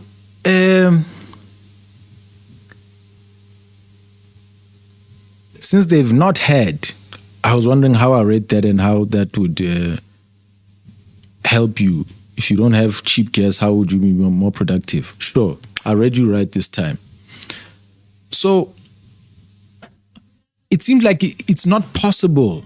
The laws of man-made nature, not nature, but the laws of man do not permit in this competitive world. Nobody is willing to say, let's make the stock price cheaper. Imagine that. Why make eggs cheaper? Why make GPUs cheaper? Why make computers cheaper? Why make phones cheaper? Because all of that results in the stock price going down. How has the world managed to avoid those crashing recessions that used to happen on a timely basis? It seems like that thing doesn't happen anymore. Is it because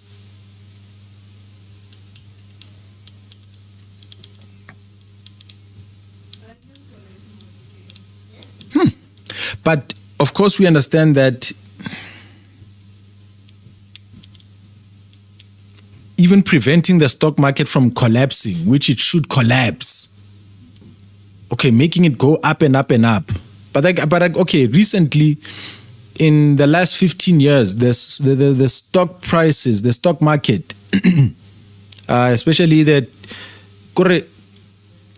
this trade in betting and speculating on the stock market has been driven a lot by technology quite recently, and technology has been constantly moving, which is why these AI fanatics, like the guy that we watched earlier, David Friedberg, are desperate for AI to pick up the slack into the future so that the recession doesn't happen.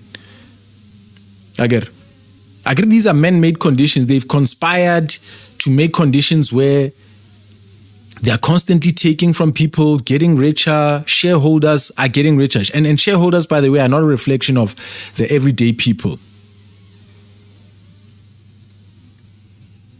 So, let me finally get to my point. I'm analyzing as I think this. I had not taken the time enough.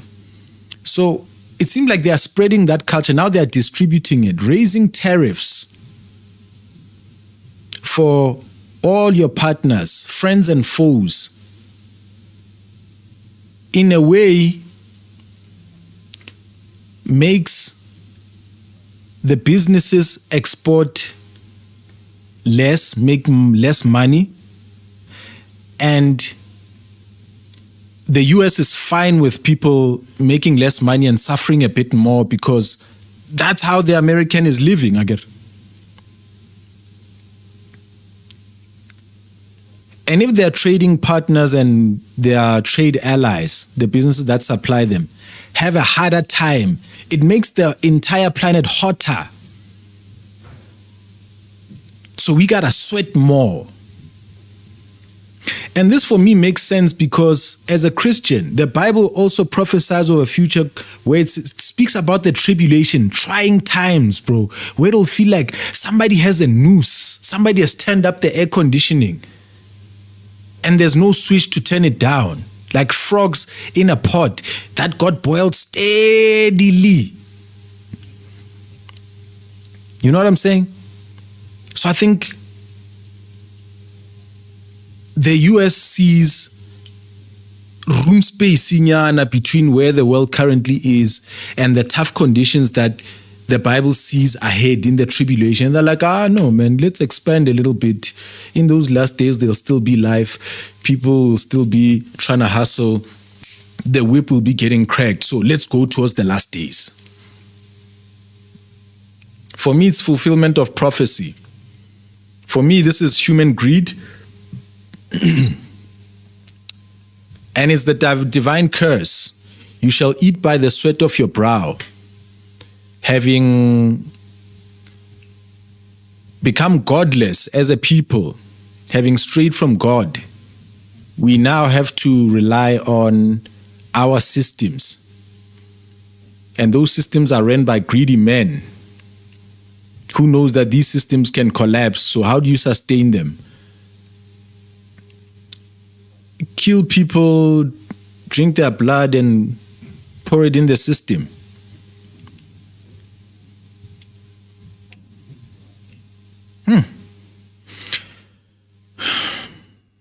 these tariffs don't make sense to me, but let's test the leg. How's everything going? Okay. Everything seems to be fine. Let me start recording. Yo, thank you for tolerating my ramble. We're chilling. The stream is running perfectly with...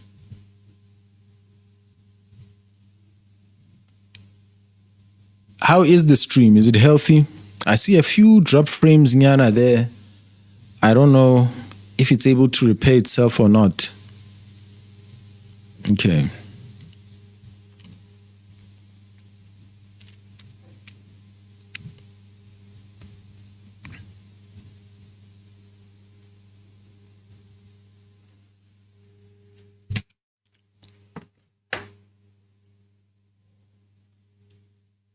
Hey, yo, what's up? Back at you with another video.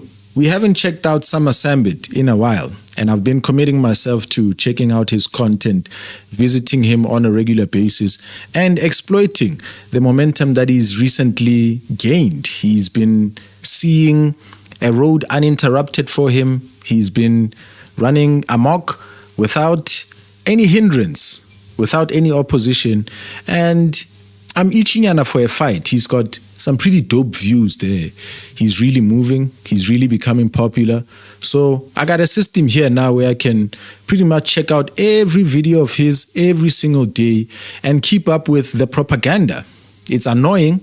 The kid is annoying as hell, but I've realized that once we allow ourselves to engage in this, how can I put it, machaisaning and engaging of one another, we become a better, more informed society. Somebody just needs to take the effort of looking at their enemy and listening to them. And here I am committing myself to doing that, no matter how boring it is. But I'm here with the dudes. I'm here with the chat. We're going to be looking at Summer Sambit right now. Let's just check out his most recent video and see what is going on. Ladies and gentlemen, wake up. Because this isn't just another global headline. When Trump slapped 30% tariffs onto South African exports and threatened for more from August 1st, that was a strike. Not just at politicians, it was targeted squarely at us, small business owners, factory workers, cashiers, taxi drivers, farmers, everyday citizens. And let me tell you why this matters to you. South Africa's exports to the US, steel, fruit, vehicles, minerals, just got a brutal hike. And that is not just a slap, that is an economic knockout. Citrus farmers are already warning of 35,000 job losses because American buyers are planning to go elsewhere, will go elsewhere. The rand fell, losing 1% after the news, hurtling towards 18 rand, 20 rand, and even worse. GDP forecasts dropped to crisis territory.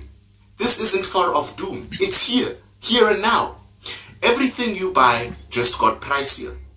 When exports collapse, the rand weakens. We pay more for all imports: fuel, flour, machinery, parts, consumer goods, bread, taxi fares, groceries, clothes. Summer Sambit's R's. I keep referring to them. Are y'all picking it up? He has a pronunciation R's. Tariffs at some times, the rand at times, and then rand. Like his tongue grew up speaking a particular Zimbabwean R. And he's having to now, being friends with Bo Chris Wyatt, adopt an R. And so he switches between the two, the real him and the new him. Let's listen a bit more. Clothing, everything you depend on is going to climb in price. That's how it matters to you. Price. Remember that loaf of bread you buy for Ugogo? Bread. That might cost 3 rand to 5 rand more soon. If factories and farms get hit, jobs will get cut, more unemployment. With unemployment already like about 60-something% for the youth, government revenue drops, so public services get pushed aside further, meaning more unemployment for adults as well, which is around 32%. Less money, fewer services. AGOA, our golden ticket to US trade, is basically non-existent now. It's dead. South Africa has lost its advantage over cheaper countries like Kenya and Vietnam. This is not a negotiation mistake. It is nothing but a diplomatic self-sabotage. Trump is claiming he is doing it to grow US jobs. Fine. But now we're the victim because of the sins of our government. We're the ones who backed Russia and China. We're the ones who called Israel apartheid. We're the ones who refused to condemn global crimes. We hosted Russian warships. And the US did say, that's fine, vote for your... Hey, yo, Sambit, your R is betraying you. And that's a Afrikaner R, betraying. In Zimbabwe, what would it sound like? And yo, no xenophobia, right? We just want you to perhaps be clear and honest about who you are. We don't have a problem with you being Zimbabwean if you are Zimbabwean. We are Pan-Africanists over here, but show us some ID, nigga. Beliefs. You have a right to your own opinion. But then don't expect benefits from us if you keep supporting our enemies. This is the result now. Picture this. Your cousin is by the steel plant. Your neighbor is picking fruit next door. Your auntie is serving customers at the clothing factory. Your brother, just out of varsity, is working in exports. All their jobs are on the line now. My bold prediction is that this winter, living costs will spike. Small towns will collapse into slower growth. We will hit recession territory, a real one. Electricity, water, transport will crumble. You ever notice how we, the ordinary people, always end up paying for the bill for the government's stupidity? Run away from ordinary. Like clockwork, like an unholy South African subscription service, they mess up a trade deal with the US, we pay an extra 5 rand for bread. They flirt with Russia during a world war, we pay 10 rand more for petrol. They throw shade at Israel. Wasn't it petrol? Your mom's blood pressure meds will double in price. It's like every time someone in parliament opens their mouth, medications double in price. Yo, do you know about the whole insulin scandal? Something so necessary is having to be trafficked because people can't get it cheap enough. So the US, because of patents and somebody who can jack up the price, thanks to the system that they all believe in, has nothing to do but let people die without a serious medication like that. So Sama Sambit and what he's telling here sounds truthful. Sounds like what I was saying earlier, that the US is increasing the temperature. For what reason? Maybe no one will know because those reasons are spiritual. Ne? Kumkani, Zim Sambit doesn't understand tariffs. The USA consumer gets affected. We SA export more to China. Nope, no xenophobia, but we don't take kindly to anyone that, South African or otherwise, with nefarious agendas towards our country. Sambit, let's go. Your wallet keeps weeping. Why yours? They get sanctioned, you get taxed. They jet off to Geneva for peace talks. You get stage 8 load shedding and still can't boil your kettle. They host BRICS summits in 5-star hotels. Your street hasn't seen a working robot since 2014. And then what's their response?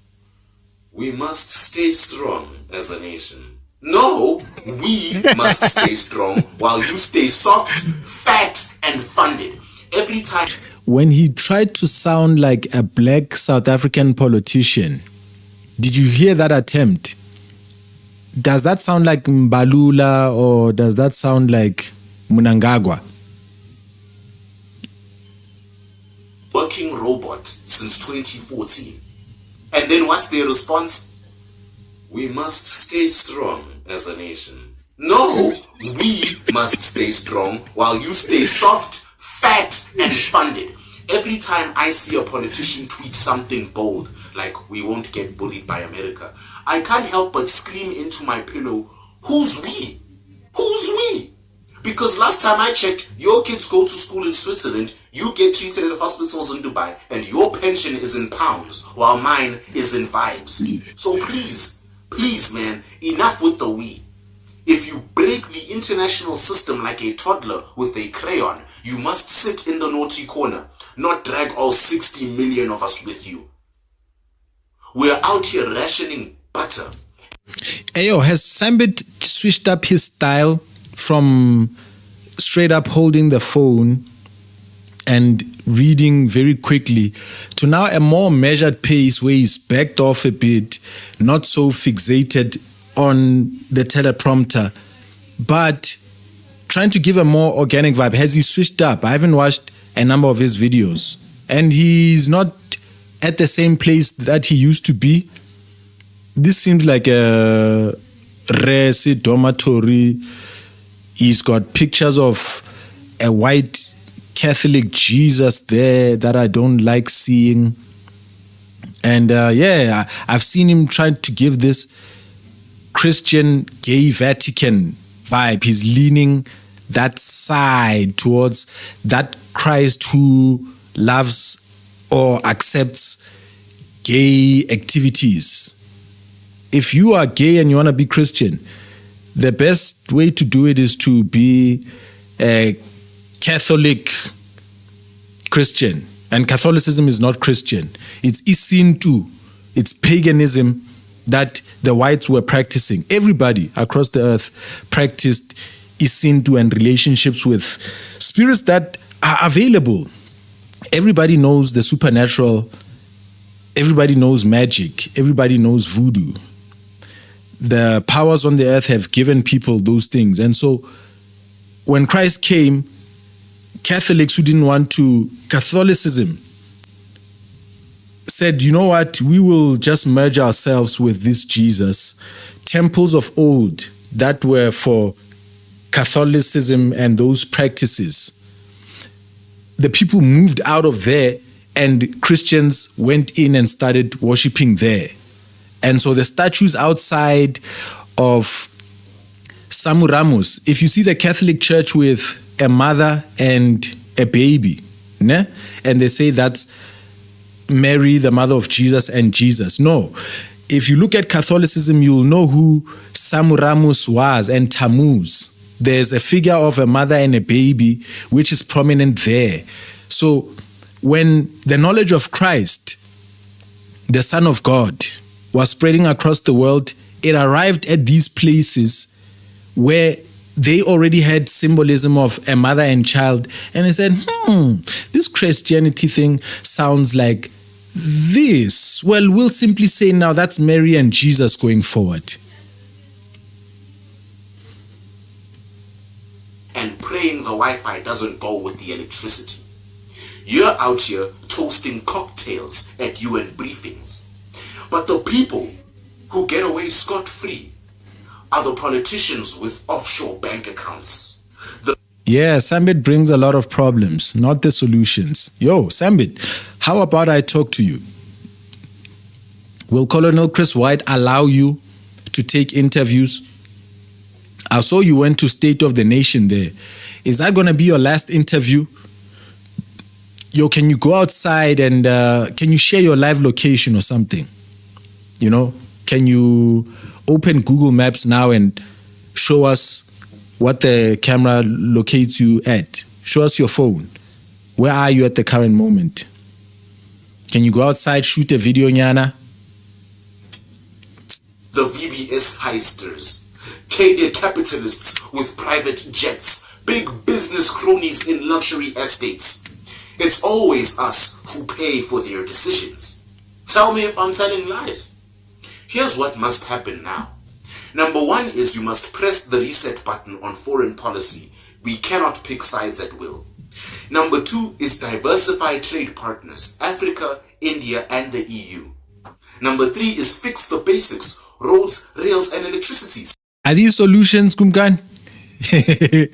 He's coming with something. Listen, well, what do you think of this? Simple. Number four, hold government accountable, not for the narrative, but for the numbers and consequences.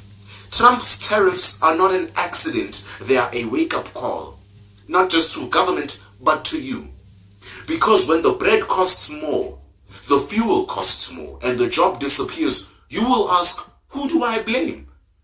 If no one speaks, the answer is always the same. We have failed ourselves. And the USA is trying to show us that we have failed ourselves by making us lay on the principal's desk while they continue to cane us with sanctions like how they used to do to their students in the 40s when it was the time of the Meritz brothers. Those of you who are old enough to have attended at the time will know exactly what I'm talking about. This is the Samuel Sambit, and like always, wait for it. Wait for it.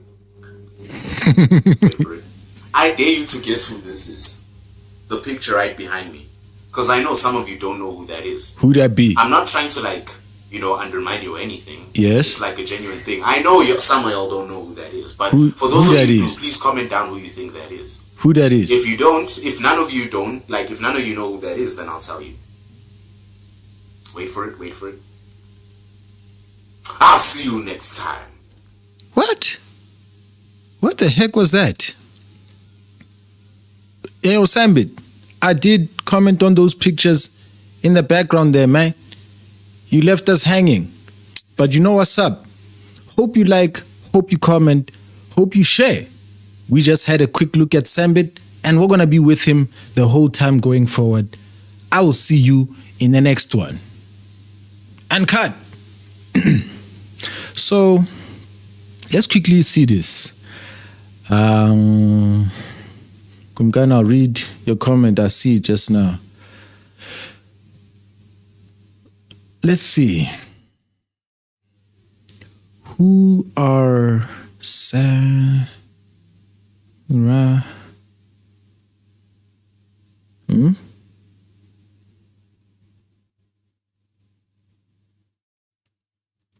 Okay, you correct my spelling, yo. Semiramis.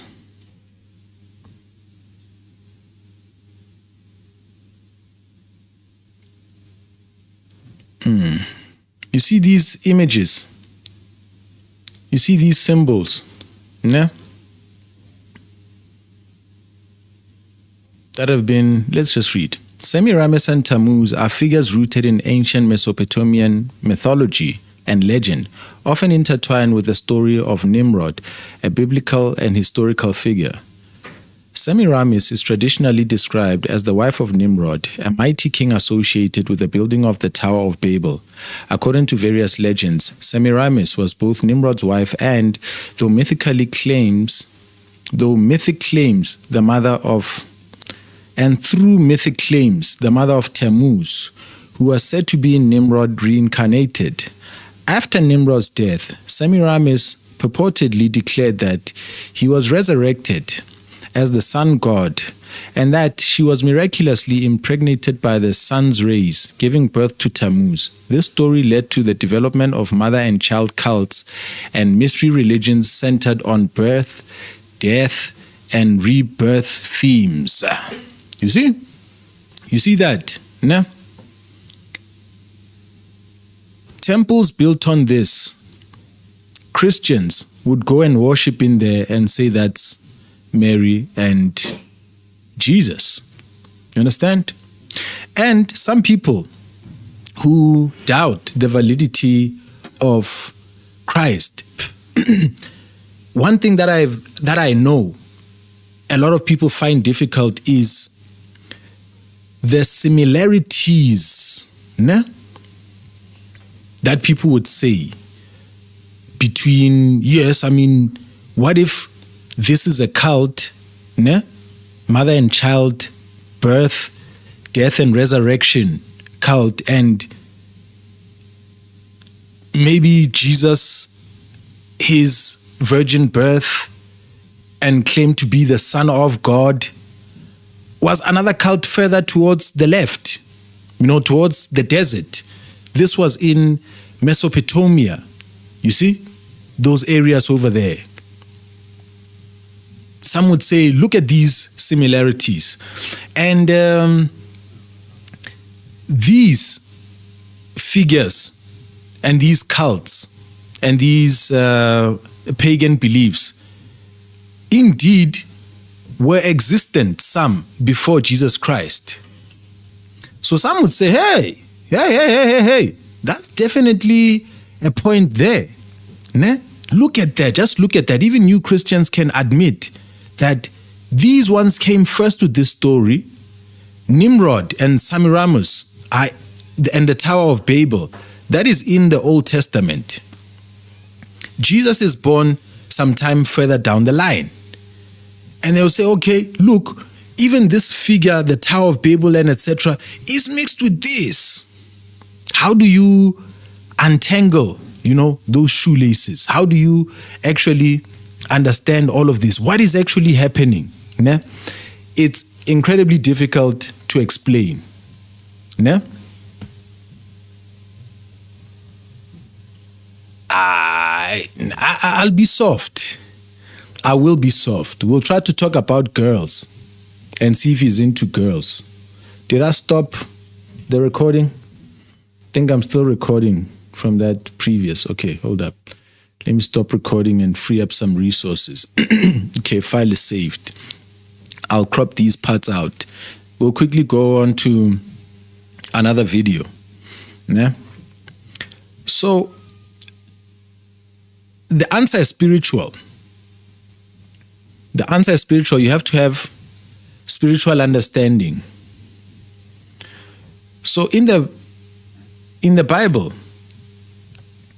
when humanity for the first time selects freedom, you see red pill or blue pill, yeah? That figure, it's a symbol of Neo in the Matrix. No, let me not go that deep. I'm just trying to say to you, what we observe in the Matrix and in the dystopian Orwellian genres, this choosing between to see and not to see, to be free or to remain a servant. That concept is the concept of freedom. Do you want to be free from your maker? Do you want to make your own decisions? Your maker has made you free. You can tap into freedom. You can press the subscribe button and you can be tuned into that lifestyle. You can live outside of your maker's bounds. And people currently today, in the current time, call that enlightenment.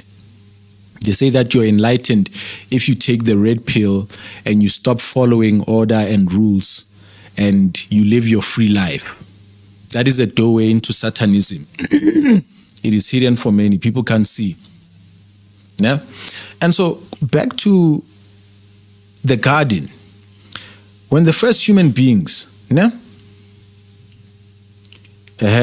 freedom and democracy began with Satan's rebellion in heaven. Thank you. You see, so Adam and Eve's decision to listen to someone else for the very first time and for someone else to say, yo, there's a different kind of lifestyle.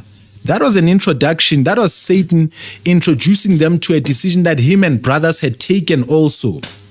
So our freedom, our knowledge of it, our option to live this life, how we want to live it, we were demonstrated it by the devil himself. And so this is what happens. The Lord who made creation knew that this would happen. He understood. And him loving his creation so much, having the option to just wipe it out, he agreed to just let life be because God is still pleased by human beings living and going through the experiences of love, having children, us experiencing the traits that he's given us of love and compassion.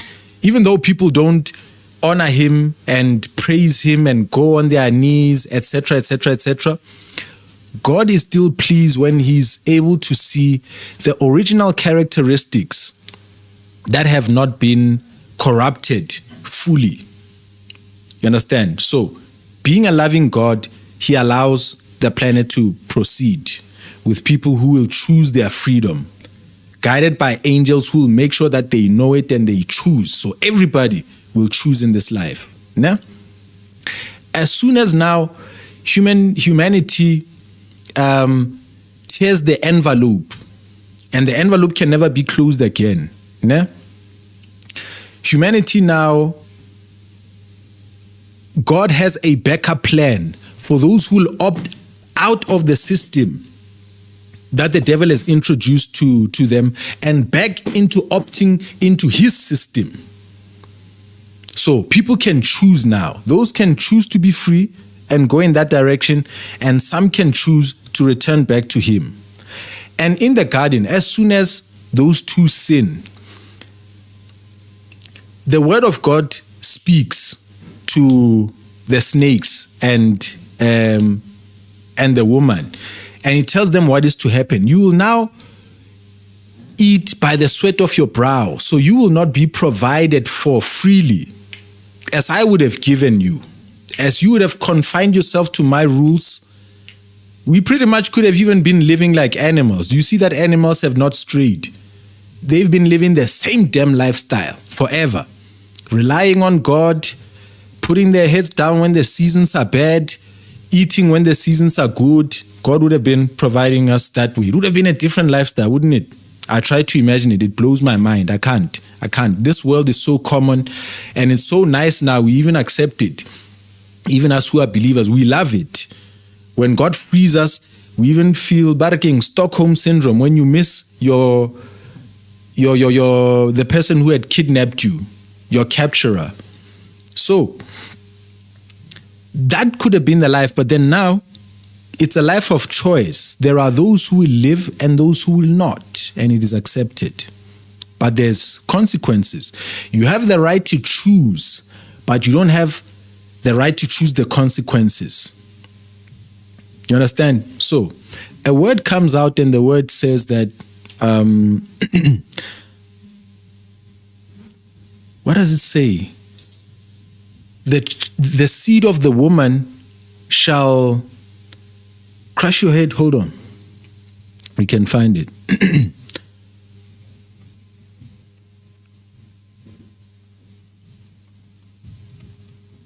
Seed of the woman crushing the head and heel. Okay, you've bruised my heel, but I'll crush your head. Okay, it is the seed of the woman that will crush the head.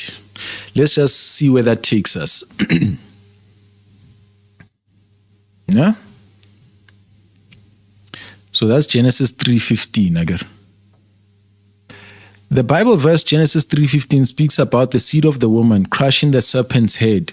This is the first messianic prophecy, often called the proto-evangelium, or the first gospel, which foretells the ultimate victory of good over evil. The verse says God will put enmity, hostility between the serpent, representing Satan, and the woman, and between their respective seeds and offsprings. So you'll have into a war with each other going into the ages. The seed of the woman will crush the serpent's head, while the serpent will only bruise his heel. Crushing the head symbolizes a fatal blow to the serpent, whereas bruising the heel is lesser injury that can be survived. The seed of the woman is commonly interpreted in Christian theology as a prophetic reference to Jesus Christ, who through his life, death, and resurrection defeats Satan and sin. The serpent's seed represents those who follow him. Nah? Okay. So, this is where I needed the coincidences to happen in front of your head so that you can understand all of this in a way that shows that I'm not making it up. I'm not selling you something that is my own mind. So, in the very beginning, in only chapter 3, so maybe 3 months into creation, nah? They sin, and there's a foretelling that the seed of the woman, so the serpent, who is into a cosmic being, who is a spiritual entity, understands the word, the Lord's vocabulary, and he understands that, okay, there is someone coming in the future who is going to disrupt this system, but I have some time. I have some time, but the Lord has some kind of vengeance in the front, and that vengeance will be someone who comes out of a woman. And the devil can't just understand. Oh, he definitely does. He definitely does. And he was like, let me think. And he thinks, okay, this is the uncreated creator. He's a father being without a wife. And he fathers things through his mouth. So he's able to create, does not need to procreate with a woman. And this uncreated creator travels this earth with a son, not the earth, travels eternity or exists in eternity with an assistance, a son, a being who follows and actually has the Father's mind. So the fallen angel, Satan, who comes from heaven, who is now fallen on earth, understands that, of course, the Father has a son. And he wonders, could that son be born as a human being sometime in the future? The Son of God? Would he be conceived by a man and a woman? Oh no, it sounds like it'll be the woman's seed. It doesn't sound like there's a father there conceiving. Maybe the father, through his word, will impregnate the woman. And just by his word, the woman will conceive, and that which will be born will bring vengeance unto me. And so what does the devil start doing? The devil starts working the earth, near where these events are going to happen. He starts orchestrating a plan to create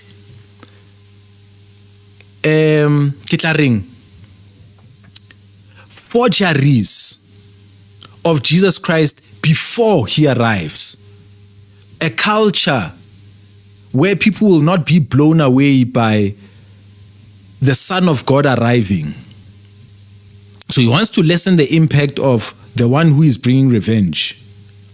And so the devil goes about now creating myths within people. You know what I'm saying? In the same way that the Greeks, they have myths of Zeus, a god who controls lightning and the seas and the weather. There's Poseidon and all kinds of things. Myths are created for human beings who are lost at that point, not knowing who the creator is. And these myths come before the arrival of Jesus Christ. So when Jesus Christ arrives, the damage is already done.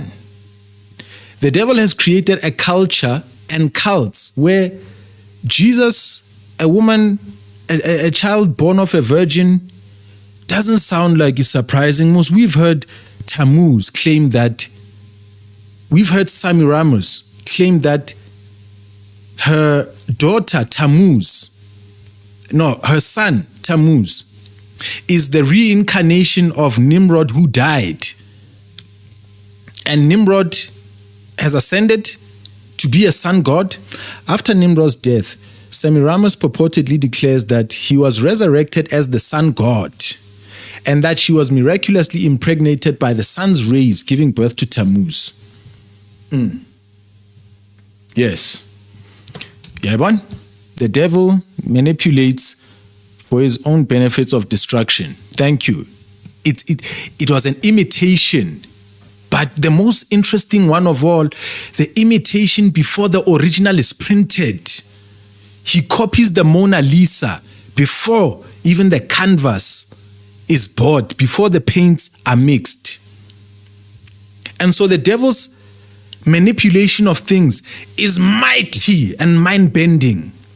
It requires a person to close their eyes, put down their books, and think about much more capable, much more smarter entities that don't sleep, that can, you see technology as we see it, as we're mind blown by it, People of old were mind blown by magic, by the powers, the workings. That's what blew their minds. You know what I'm saying?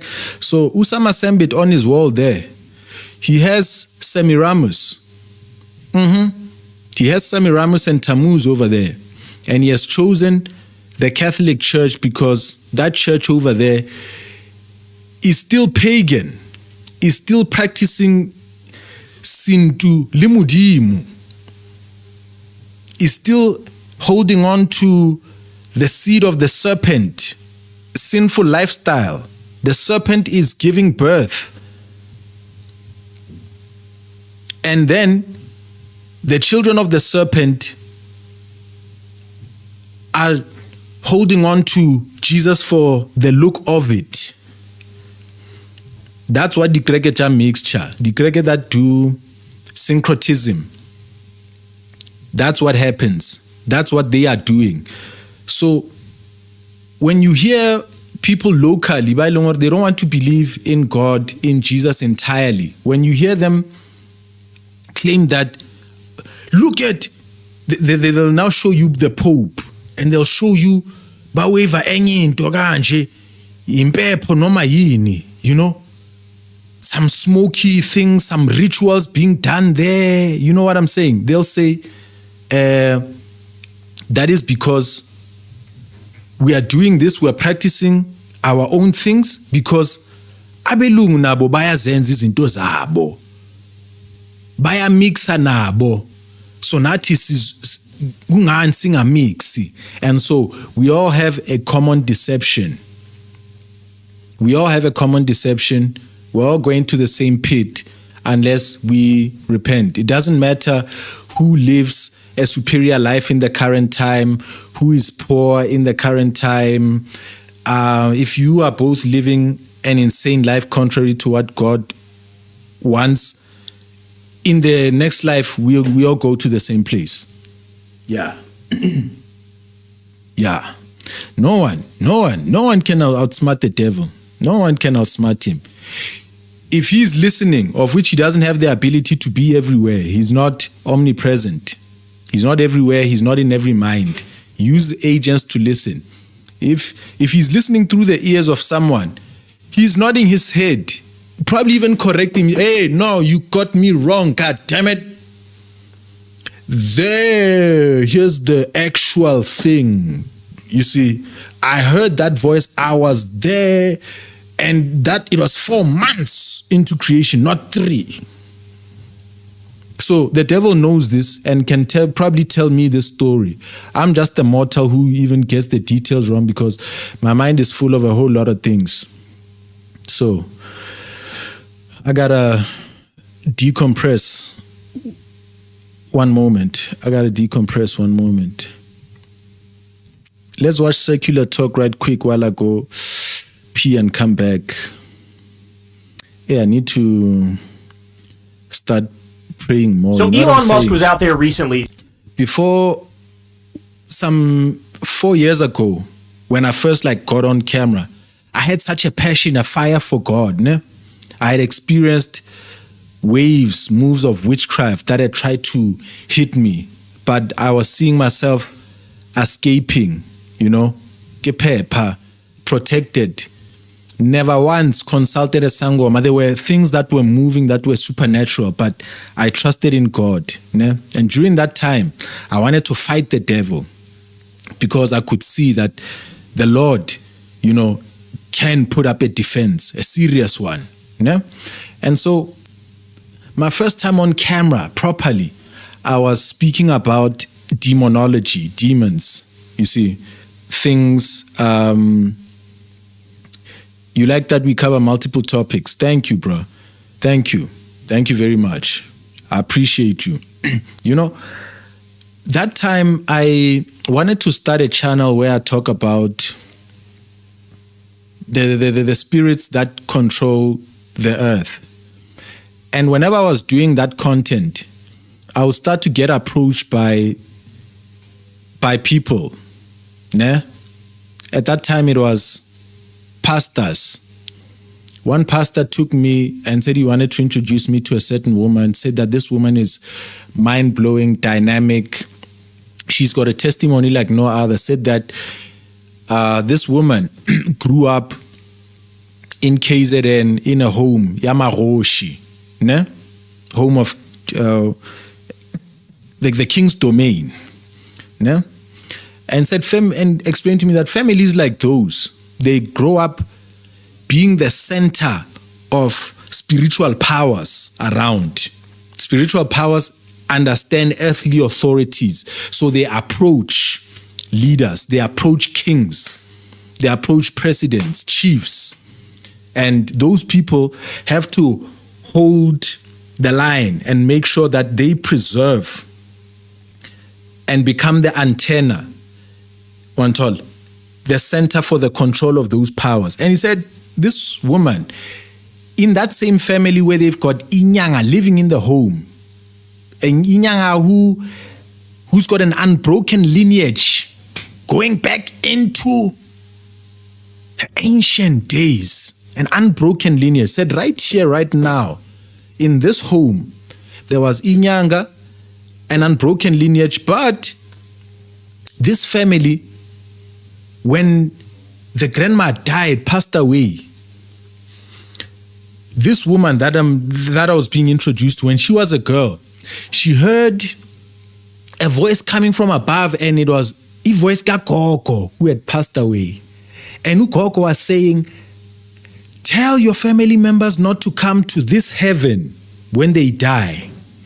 Tell them to go to Izulu Liga Jesu.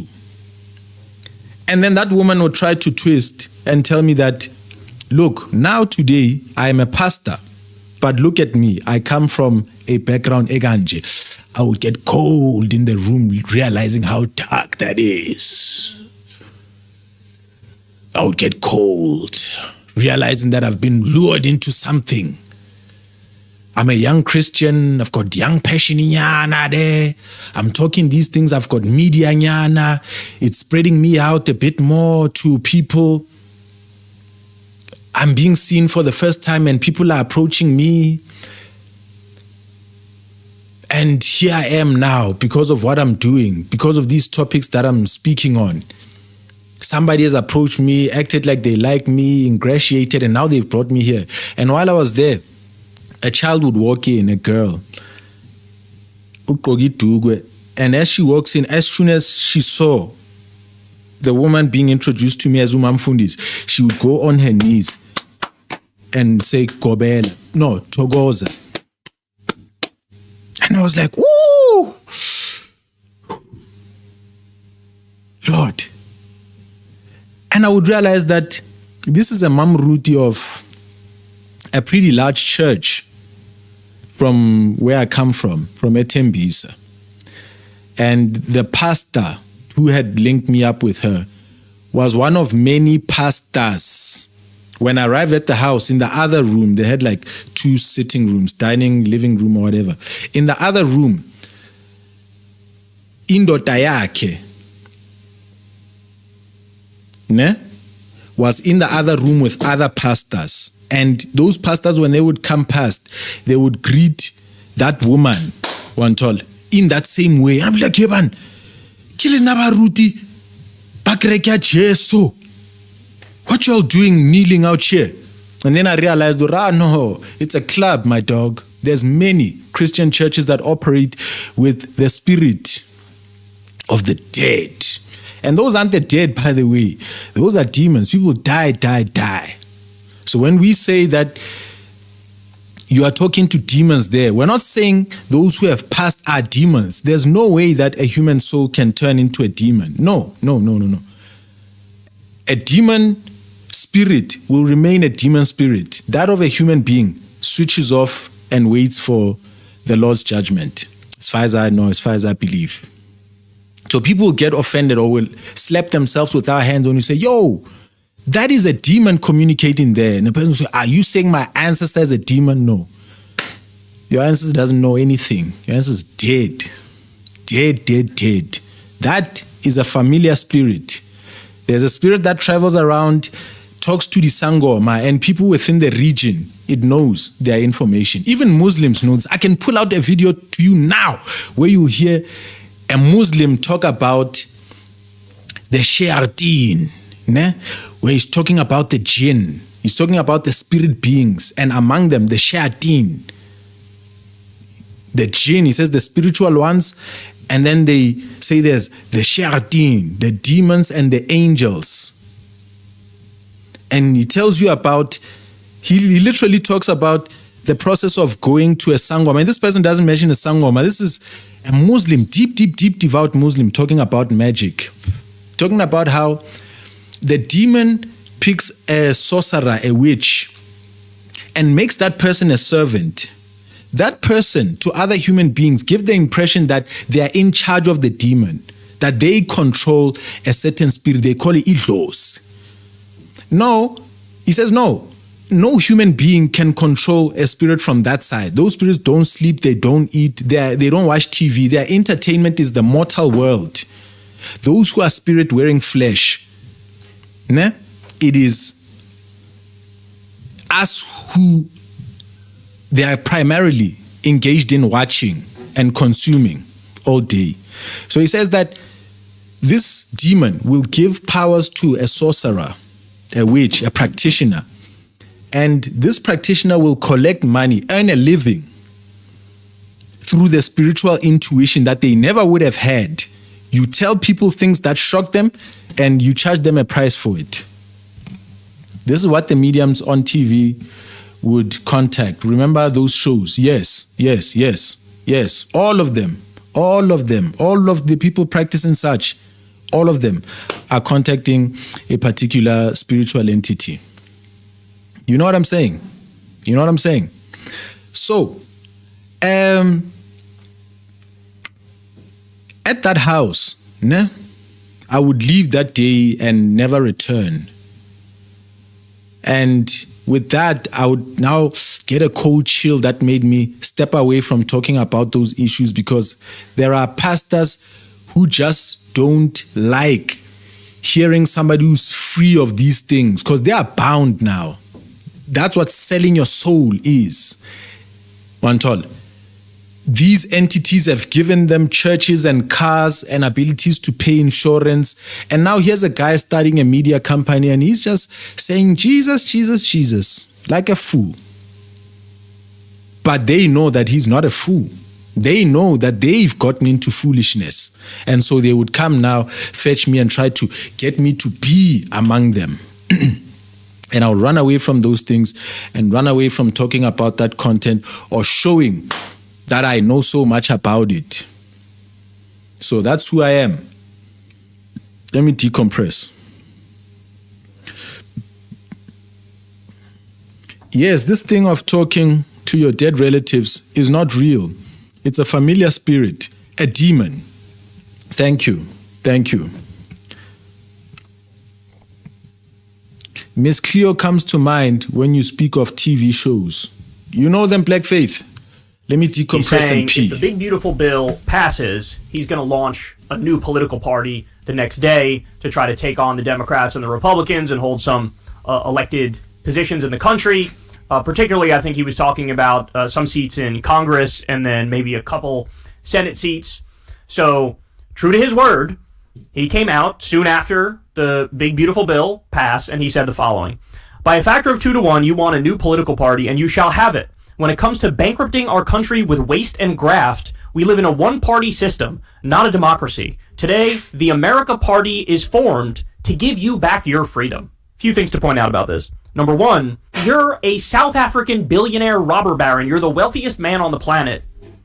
You're not even from this country. So the irony of calling it the America Party when you're South African is deep. Also, to talk about waste and graft, let's talk about waste. You take a tremendous amount of U.S. tax money and then you blew up a dozen rockets for SpaceX. A dozen. You took $38 billion in subsidies. $38 billion. You're the biggest welfare queen on the planet.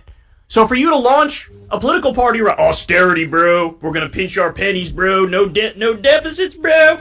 It's preposterous. Also, remember the scandal, how, I forget the exact numbers, but I think it was Elon got some like maybe $400,000 subsidy from the Biden administration. And then when Trump and Elon got back in the White House, they backdated those papers and changed it from 400,000 to 400 million.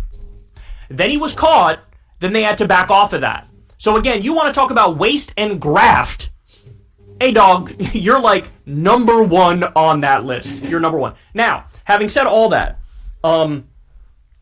this has no chance of succeeding. I mean, I consider that a foregone conclusion. That's obvious. But it does have the potential to screw over MAGA, screw over Trump, screw over the Republicans. So by all means, proceed, sir.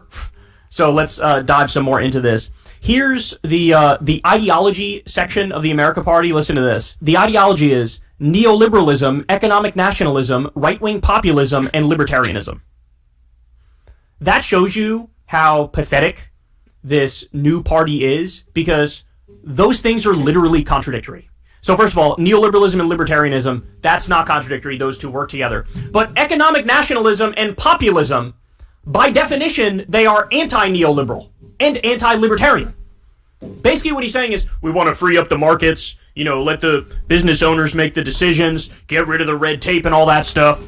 He's saying that at the same time, he's saying, we need populism to make sure that we control these businesses and make sure they're not taking advantage of people and exploiting people. So we need regulations on, how do you not realize that is massively contradictory? Look, I know for the longest time people were living under the delusion that Elon Musk was some sort of a mega genius. I'm not kidding when I say he's one of the dumbest motherfuckers in politics.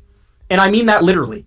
He is a true dipshit. It's also hilarious that at this moment, this dude has like a 30 or 35% approval rating. His approval rating is lower than Joe Biden, and Biden's brain is leaking out of his ears. You're choosing the moment when you're at your least popular. So I'm going to launch a political... how do you think this is going to go, Dippy? How do you think it's going to go? All right, now let's dig a little deeper here, because he's getting some surprising support. Now, before I get to that, let me just say, remember guys, I was directly involved. I was one of the founders of Justice Democrats, which of course helped get AOC elected, and there were, maybe at our peak, there was maybe 8 or 10 Justice Democrats who were in there. But I know from personal experience, the idea of launching a third party and making it succeed, it's honestly a joke. The system is just flat out, in no uncertain terms, rigged against third parties. So step number one, if you were serious about making a third party work, is first and foremost to unrig the system. Before you even get to creating the third party and promoting the third party, you have to unfuck and unrig the system. So for example, you would need something like ranked choice voting all across this country before you try to do a third party thing, because you're cooked from the beginning if you don't get ranked choice voting first. You understand what I'm saying? So we didn't go into it saying, oh, we're going to be a wing of the Democratic Party, we're going to be the left flank of the Democratic Party. We went into it with an open mind, and we did our research and said, should we do a third party, or should we run as in the Democratic Party? And what we realized very fucking quickly is that, if you do a third party thing, you're just unserious. You're just not going to win. How many Green Party members... Oh, yeah, I didn't know this, Miss Cleo. I thought you were talking about... There's one who goes on the McG podcast. She's an Indian woman. Psychic, palm readers. So, psychics... what's the other word used there? Psychics, mediums, babalawos, Orisha priestesses,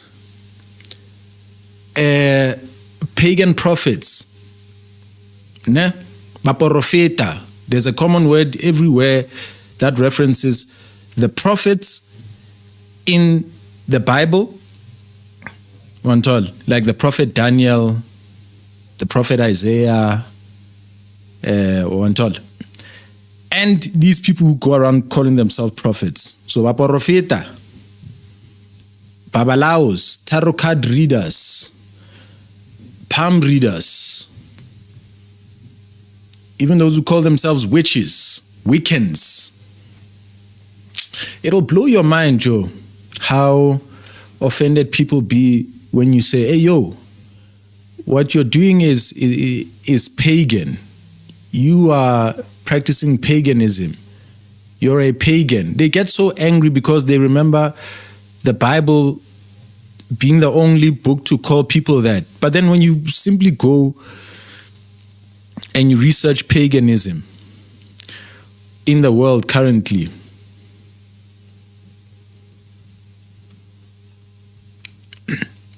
you realize that there are people who even open pagan shops.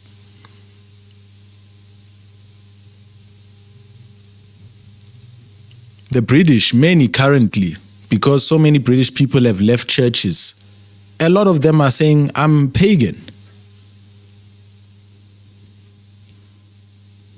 You see, these are some of the videos that will claim that Christ comes from paganism. Why? Because the devil set this very foundation.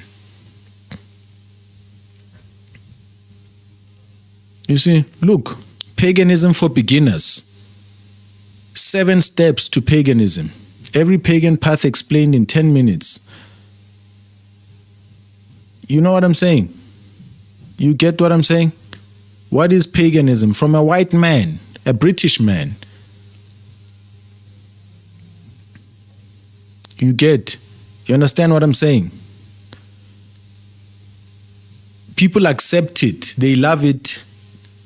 They take it as is. They wear it with pride. Those who say that there is no God, the powers on the earth are the only thing we have, and those who don't tap in are stupid. Those who say that they are enlightened, you have to take the red pill. You have to live free. You have to use the powers for your own will. If you want somebody to suffer a miscarriage, tap in. If you want somebody to lose their mind and their job, go for it. Petition it. Keep a grimoire, a book of spells. Because somebody who travels with a demon, those who do this from the Western, the white people who do this, they'll keep a book called a grimoire.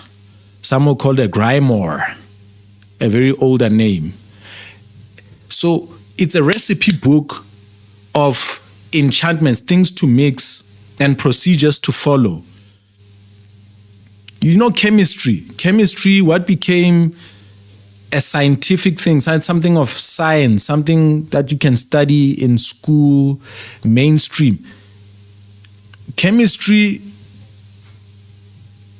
sorcery, witchcraft, the crafting of mixing and doing those things, that kind of gave us chemistry. It gave us chemistry. Oh, amazing, amazing, amazing, amazing. Chemistry, as we learn it in school, is a mainstream evolution of something that was underground bului. And we actually mix things for our own good at some point. She used those what cards that spirit communicated with to tell her things. So yeah, it's the same thing. Palm reading, yonkele nonsense, is using spirits and bad interactions. So let's step out of that for a moment, man. Those things are mind-bending. Those things are mind-bending. Who do we check?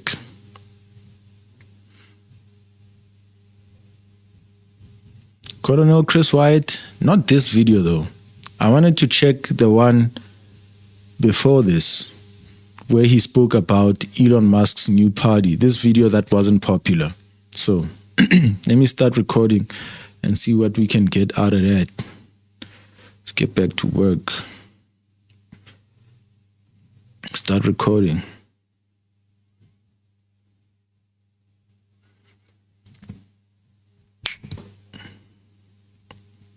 Hey, yo, what's up? Back at you with another video. I got Colonel Chris Wyatt over here. Y'all know Mus for some time. We've been accusing him of hardly speaking about what is happening in his country and how he has brought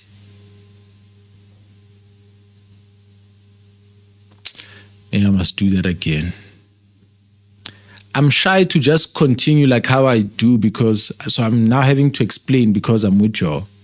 But I would have stopped for a while, stood in the same place.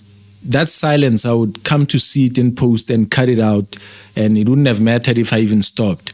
That's how dope it is doing this. I hope you can check me out as I do this, listen to how slow I am, and then in post, once this is cut and the silences in between are gone, you'll be able to see how, supernatural I can make myself seem.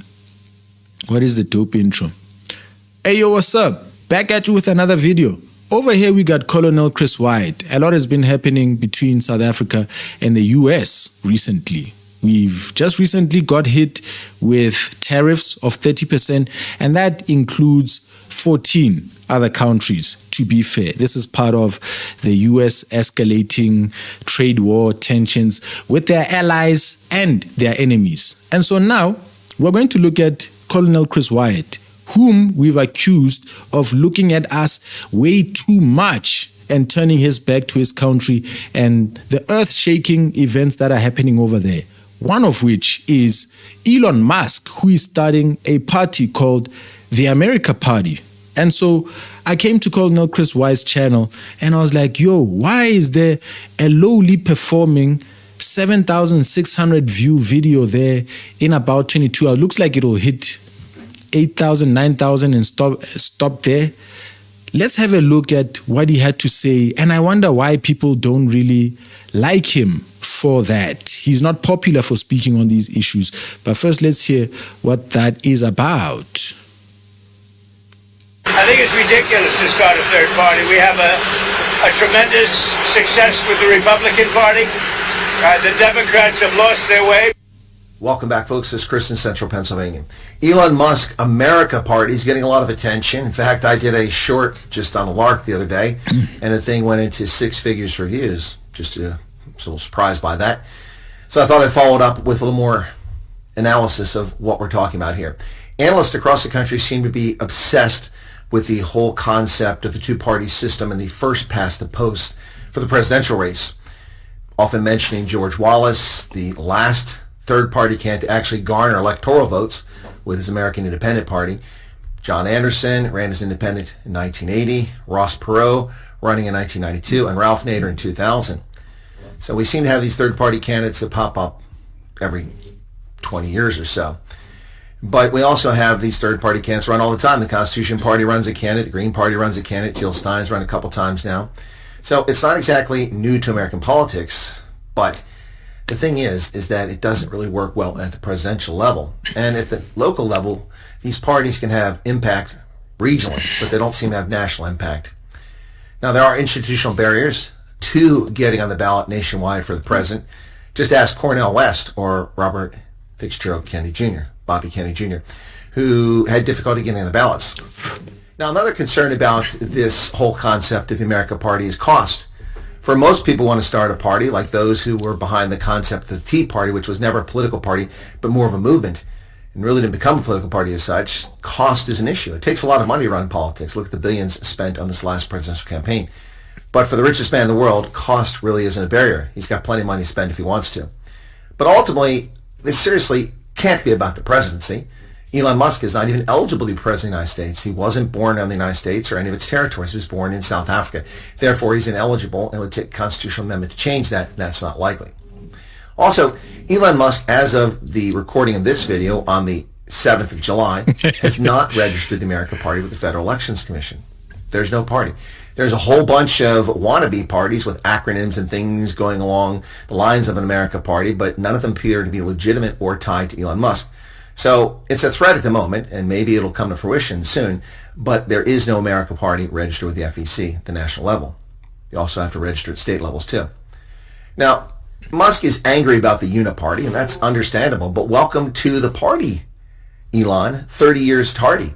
We've been complaining about the Uniparty and the collusionary behavior between Democrats and Republicans since the early 1990s. They get along to go along and pretend to protest, but cooperate on all the big things like piling on our debt and refusing to reform entitlement programs, which is what they're both guilty of.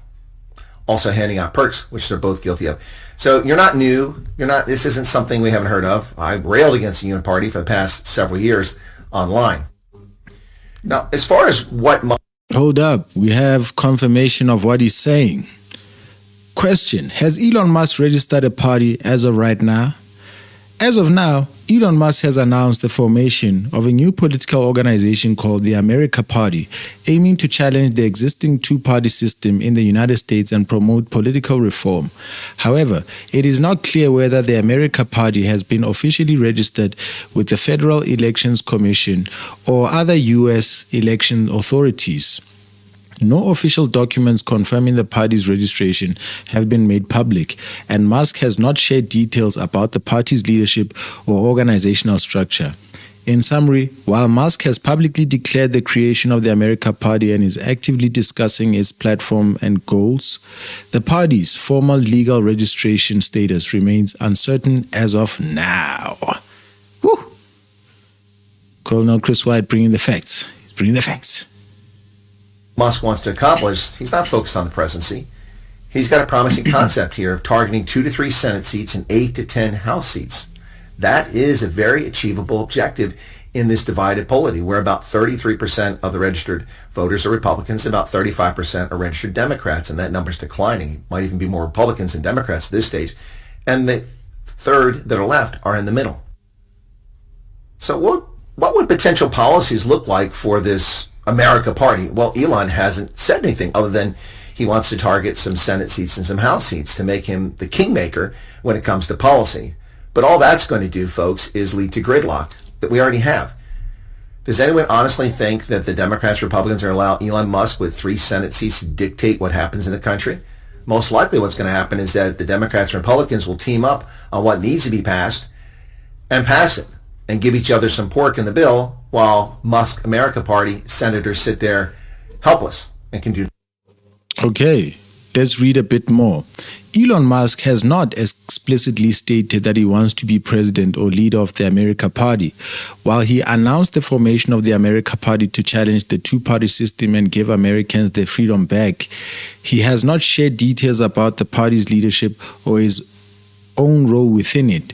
His announcement focused more on the party's purpose and goals rather than personal ambitions for leadership. Musk has emphasized using the party to support candidates who oppose current Republican figures backing policies he disagrees with. But there is no indication he declared an intention to be the party's president or leader. Cool, nah? Nothing.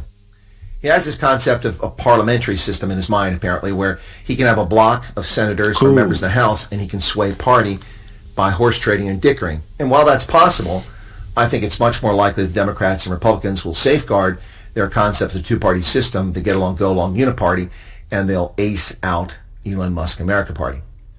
So what sort of potential policies? Well, he's offered none. It is early stages. So far, he just seems bumhurt about this spending bill. But what I find frustrating about Elon Musk and his concern about the spending bill is that we have been railing against federal deficit spending since the deficit was less than $2 trillion over 30 years ago. And now it's approaching $40 trillion. Also, where was Musk's concern when Biden was president? I didn't hear him say anything about the debt then. I didn't hear him say anything about Barack Obama doubling the national debt in just 8 years. But now he's obsessed with the debt ceiling. Well, he's right to be obsessed with it, but where was this concern before? The dollar has been bastardized, cheapened, and devalued for 40 years. Our purchasing power is lame compared to what it once was. So policies, none. However, a ex-user offered some potential policies, including reducing the debt, reasonable spending only. But what does that mean, reasonable spending only? To me, Social Security spending is not reasonable. It's a Ponzi scheme. It never should have been created. It's a leftist socialist fantasy that has eviscerated this country's fiscal position. You see, remember earlier we spoke about there being a heart and mind that wants to see people running faster on the treadmill. There are people who actually believe that it's immoral to let the slow people catch up to the convoy. Let's leave them behind. Let's run ahead, let them fall off, let them get on crack or whatever new drug there is in the United States that is busy bending people in Philadelphia, etc. Let them go. Let them have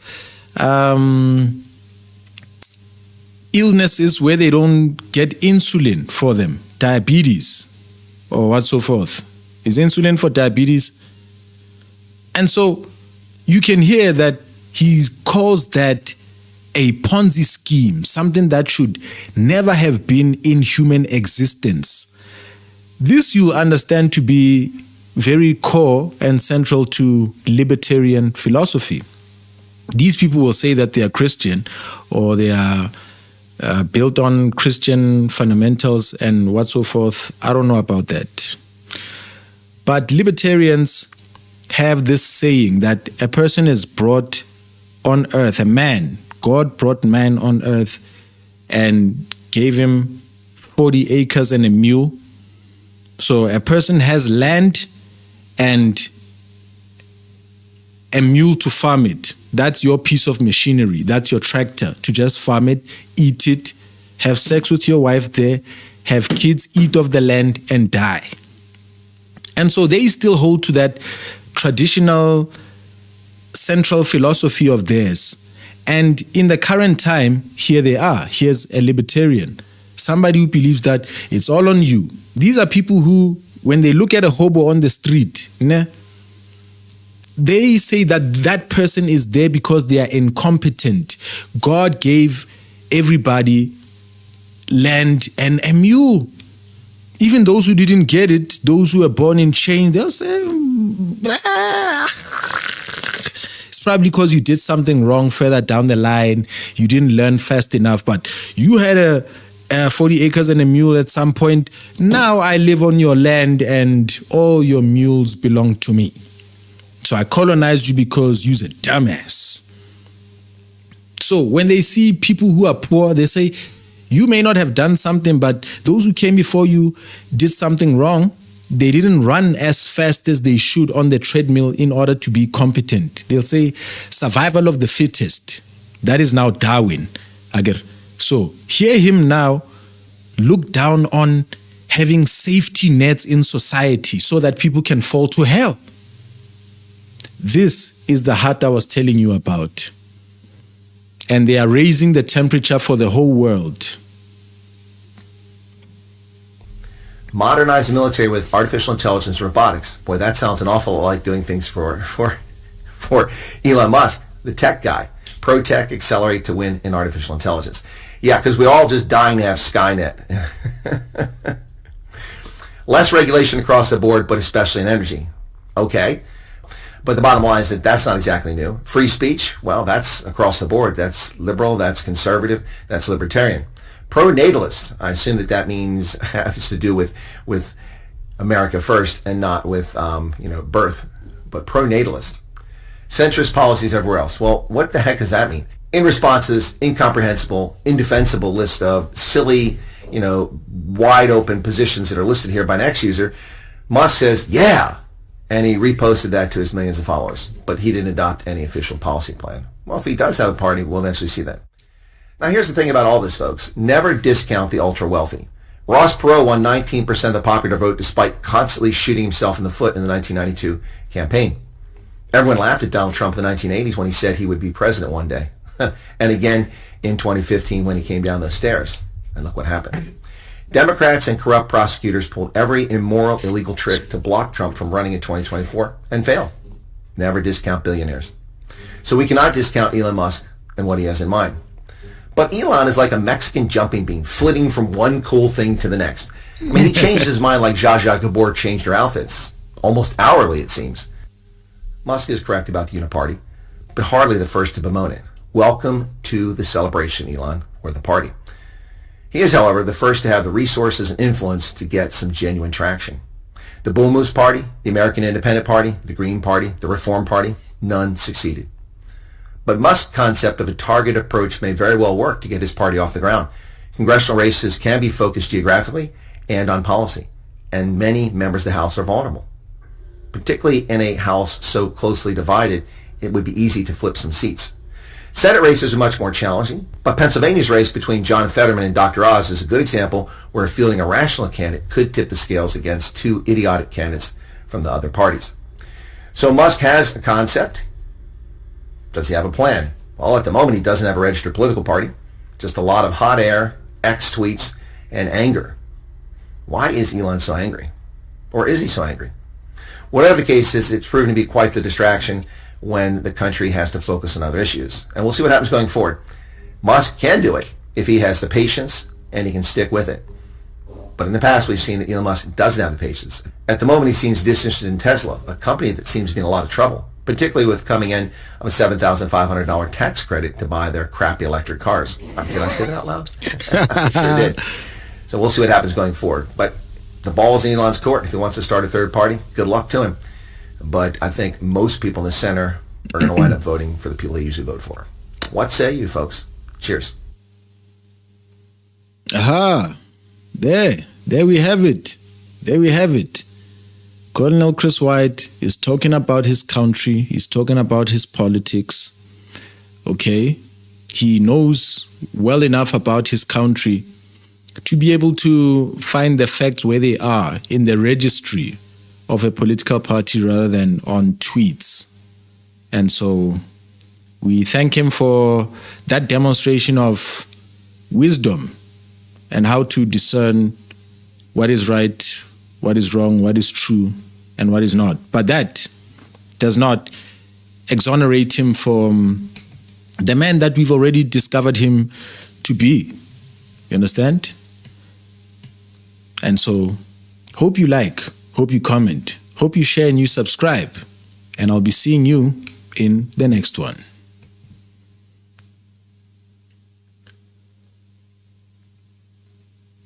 And stop recording and cut. What did y'all think of Colonel Chris White? What did y'all think? That was a dope one.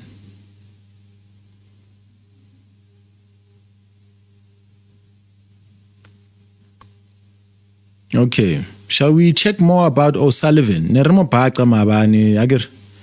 Mighty Jamie is also live for this video. Did he put it out as a live?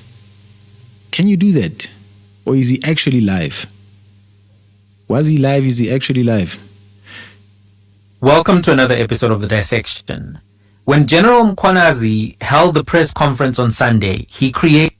Should we watch Mighty Jamie? Yeah, let's hang out with him and let's give his content a shout out so that people may remember that we are all one clan. We are united here.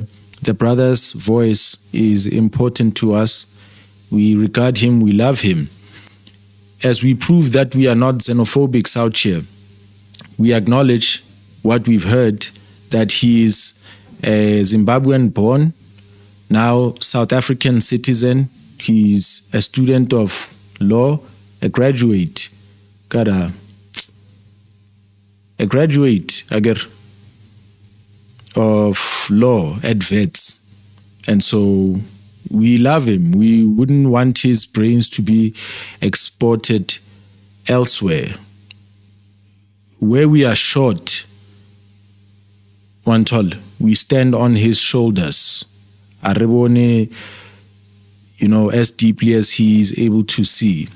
When his name on Twitter was the real Barack, the next Barack, he had just graduated from Wits, Mighty Jamie. I was seeing him there, seeing the brother during the Obama, or was shortly after the Obama administration, some time ago, when he was calling himself that.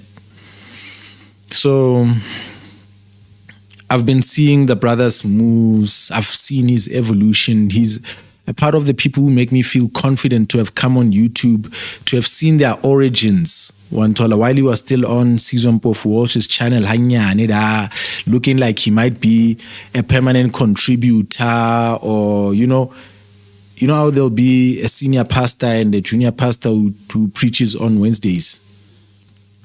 It seemed like maybe Mighty Jamie will be that from Susan Pofu Walsh. But then he would stick his ground. The election time would come and he would get into that swing and take advantage of it. That's why now when I came up, I was like, Trump just got elected I was not into politics anymore for like 5 years, but I'm back.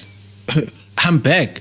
It seemed like something is going to be happening and there's a wave of content. It's evergreen. So let's hop in. And then I would be correct and I would see myself get picked up and feel very well and oiled by news that shows itself every day. I just need to come speak on it. Yeah. Thanks, my brother. I just need to work on my editing style and delivery so that people can follow my line of thinking and make sense of things. I tend to be scattered in thought. Need to fix that. Have you ever taken Ritalin? The editing kind of solves that, man. You can pause and, be very relaxed. Yeah, man.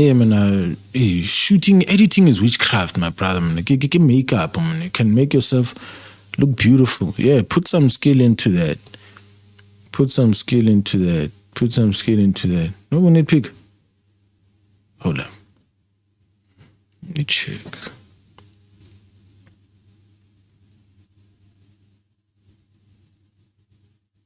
Vulega masango. Yo. Oh, Noble Nitpicker, you've been the brother. You've been. Yes, sis. We're hanging out with a giant in here, bruh. Ish. Hey, man. I love you so much, man. I'm happy that day I came across your channel. I never checked you ever since you've been commenting, ever since you've been streaming. But I always felt, no, man, this name, now that day, man. Things move so fast, man. I'm so stressed. I got kids and everything. I noted your name and your channel. And yeah. We met on this day. Hey. Yo, what's up? What's good? So in this video, is it you talking Mama Tomo? People that they class as allies. Because according to the foreign minister... You all seen Noble Nitpicker's channel? You all know who you're hanging out with out here? Russia to Ramaphosa. It's not us, it's you. And just when you thought the BRICS crew had your back, Russia's foreign minister, yes, Sergei Lavrov, Putin's right-hand guy, decides to throw shade at South Africa. He accused our government of mistreating minorities, especially the Boer. Imagine that. The country famous for poisoning journalists and annexing neighbors is now worried about white South Africans. That's like Oscar Pistorius giving relationship advice. But yo, Noble Nitpicker, is this you? Which one is you, or is it the voice that follows afterwards? Who is this one? It gets even more awkward. These were the same Russians we called brothers in the struggle. Now, they're quietly backing away like, we didn't sign up for this reality show, comrade. Good day, ladies and gentlemen. We are back with another video, and this time we're going to take a look at 10 minutes with Kuhle, and we are going to dismantle a seemingly popular lie among the pro-West crowd.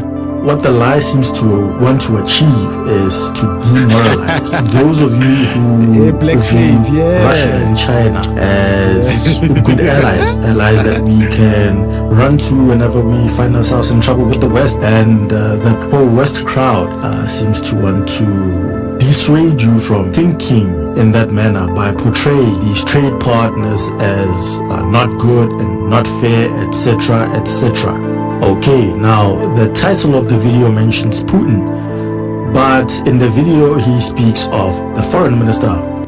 Are you worried about the pauses in your voice? Cut those out. Have you ever listened to yourself like that?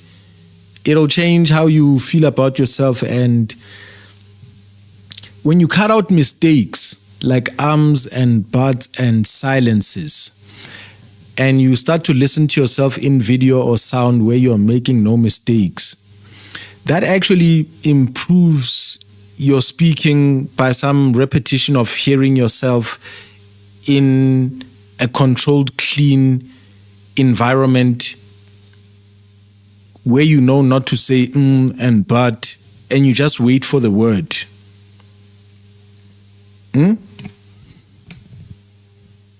That kid in the clip, his name is Kuhle.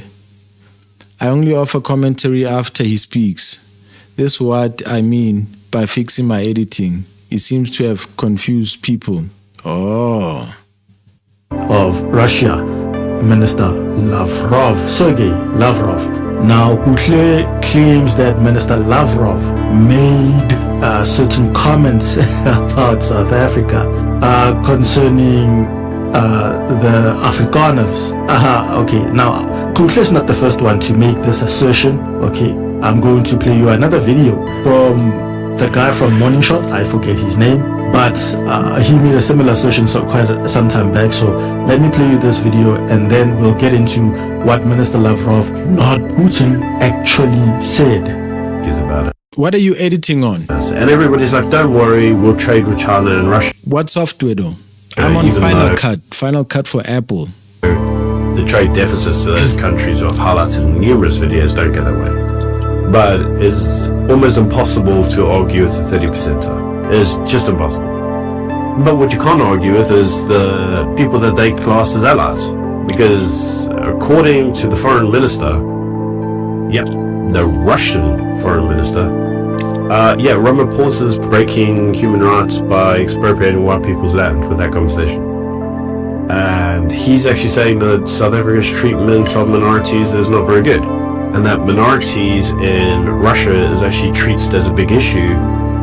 Yo, you know, I think Lee shared a video and we visited a channel the other day, né? And I subscribed to that channel.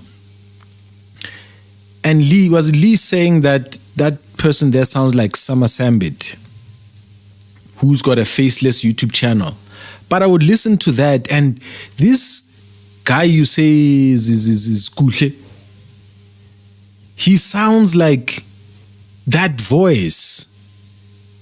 He sounds like he's a project underneath Israel. Because they have a high degree of federalism where minorities basically get to self-govern, and they've had to be a very long time trying to figure this out. And what he's seeing in South Africa is disappointing because we're not doing the same. So yes, even the Russians, our allies, are criticizing the ANC. So now who are you going to turn to? Is this Reform's fault as well?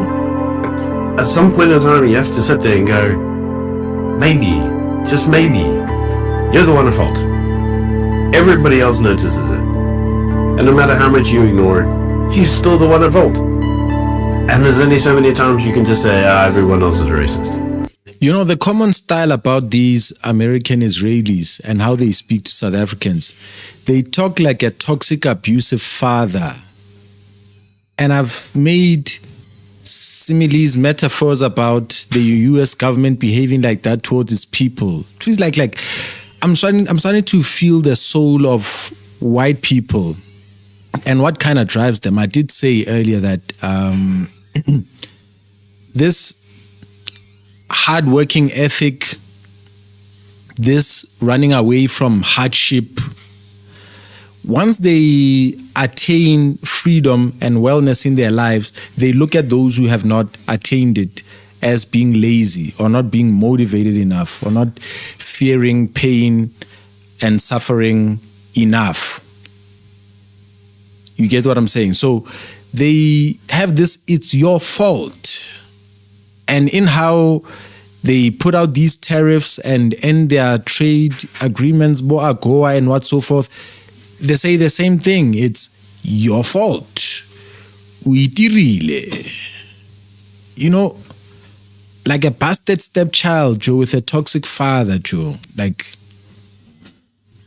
sorry to say that. Like, a toxic father who's treating you like a bastard stepchild. Yeah, Rob Hersoff. They keep just doing that. I'm starting to see, man, y'all have, like, I mean, I love my brown skin. I love it very much. But white people have a look that is also human and pleasing in its way. You know, their hair is funky, it's different. I prefer me a black woman. I prefer hanging out with black dudes. That's it. But white people are dope to be around and to observe them and understand them. I wonder if they are all carrying around this "I made it" complex. Firstly, I made it by evolving to the very front of the civilization. Then I'm currently, making it in this economy and this system. So, forgetting that they enslave people. And they blame those people for being enslaved as well, saying, it's your fault. You're stupid. You messed up. You're alienating your own allies. And this, ladies and gentlemen, is the current state of the ANC. Anyway, let me know what you think in the comment section below. As per usual, it was all my thoughts. Let me know what you think. Until tomorrow, bye. Okay, so you notice how similar these assertions are. I'm going to show you now. Hey, bro, we are together, bro. I'm going to remember you before you appeared on camera and you spoke and your content moved and you gave us your voice, bro. I'll be in your lives as well, bro. I'll be streaming your live while you're streaming as well, bro. Yeah, like Ronaldo will drop a video and we'll both drop responses to it. I'll check your responses out. You check my response. It's going to create this dope multiplying effect, bro. We have to do it. We have to do it. I'm glad that as you start, I'm seeing, and you're watching me at my start as well. Where they get this idea from. And in fact, you probably noticed on the Morning Shot video that he put up the video where supposedly Minister Lavrov had some choice words for South Africa. Now ask yourself why they don't play that portion of video where he had something to say about South Africa. Let me put it to you this way. If Julius Malema said, drive all Afrikaners to the sea, do you think that they will just mention it and not play that clip? So ask yourself why they don't play. None of them do. Kuhle didn't, Morning Shot didn't. Why not? Well, we are going to find out. Ursula von der Leyen and her commission, the Brits who regularly accuse Russia of corruption, who regularly accuse Russia of violating human rights, and who basically, whatever international issue they discuss, they start with human rights. Iran, Venezuela, Cuba, of course, Nicaragua, South Africa now violated human rights by passing a law on land. Central Asia, whenever there are several formats between the West and Central Asia, human rights are on top everywhere. But on Ukraine, where the Russian language has been exterminated legally and physically, there is a special agency to watch for this legislation to be fully implemented. Nobody ever mentioned human rights except us. Right now, Minister Lavrov mentioned the EU that regularly accuses Russia of corruption and human rights violations. After that, he mentions Iran. Iran is a strategic ally of Russia. Cuba, and he says Cuba, of course, because this has been happening for quite a while now. Cuba is an ally, a very close ally of Russia, dating back to the Soviet Union. Nicaragua is a close ally of Russia. Of course, then he mentions South Africa, right? And this is the part where they take this assertion from, that Minister Lavrov had negative things to say about South Africa. But then he also mentions Central Asia. What do you know about Central Asia? It includes the 5 stans, right? The Kazakhstan, Kyrgyzstan, Tajikistan countries. But geographically, Central Asia also includes Xinjiang. What do you know about Xinjiang? Enclosures with barbed wire and watchtowers, surveillance cameras. These images corroborated what Adrian Zenz had uncovered in official documents. New satellite images showed the proliferation of camps throughout the region.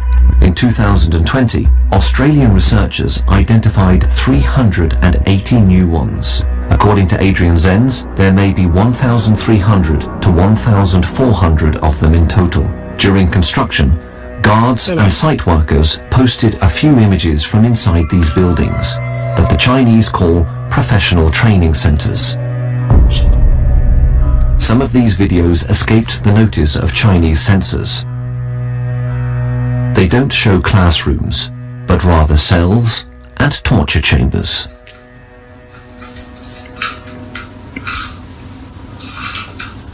Hazır ben de körepten onu yürgüm tüp yürgüm sokup gitip barıdı hazır. Qattiq jazolangan vaqtida qilgan narsa bu. Asha sen iqro qil, bo'ynimga ol deb turib asha eng vahshiy usulda qiynaydigan vaqtida mana shunaqa bog'lab, is qo'yib, odamni ish qilib, chiroqsiz darajada azoblaydi mana shunaqa holatda. Asha yog'och kaltak, top kaltak, rezinka kaltak, asha urgan vaqtida asha chidamay qolasiz. Dada apa qutulurlar deb qattiq to'lab ketasiz buni qiynagan vaqtida.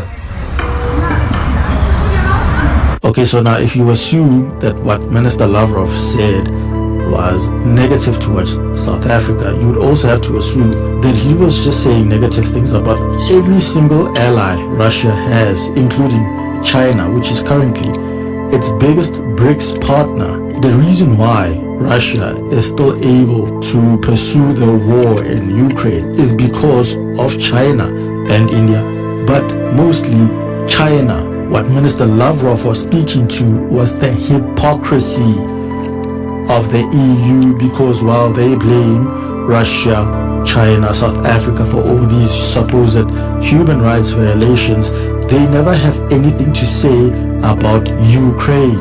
Now, I don't think any of that is important. What's important is for you to consider why these people would lie like this. I mean, it's a blatant lie. There's no way, there's no need to interpret what Minister Lavrov said as a slight against South Africa.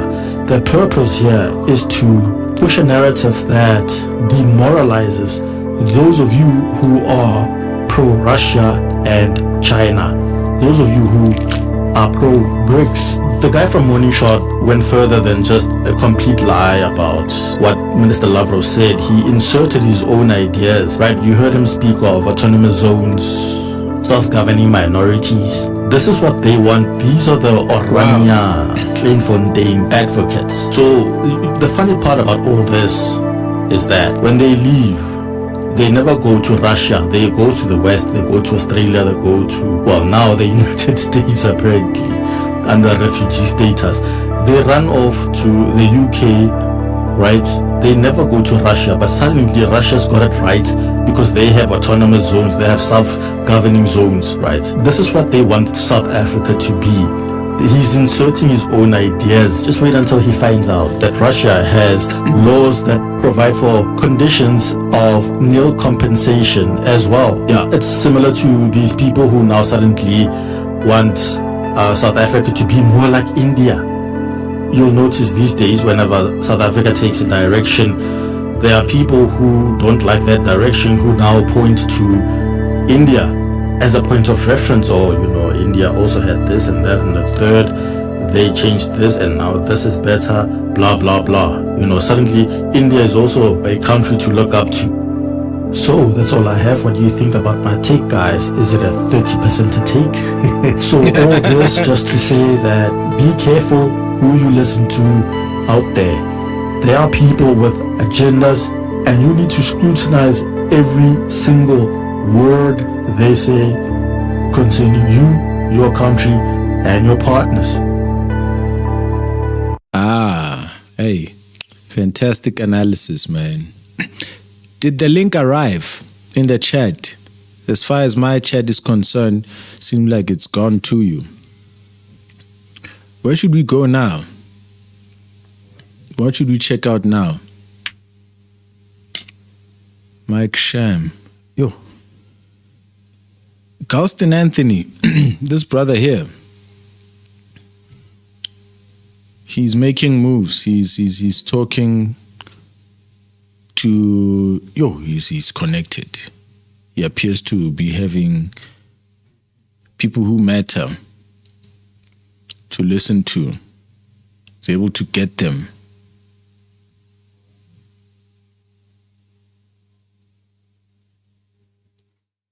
Let's check out Katlego, man. If Summer Summit drops another video, I have to jump on him again. Does Summer Summit get to study, or is he just a propagandist now? He's hired, he's paid, he's okay.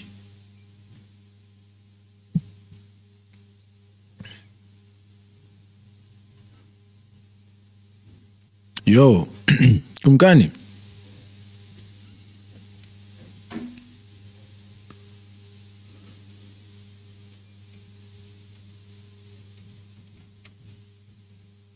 That's me there, man. We can work it out. Let's hear. Yeah? Why did I type Katlego?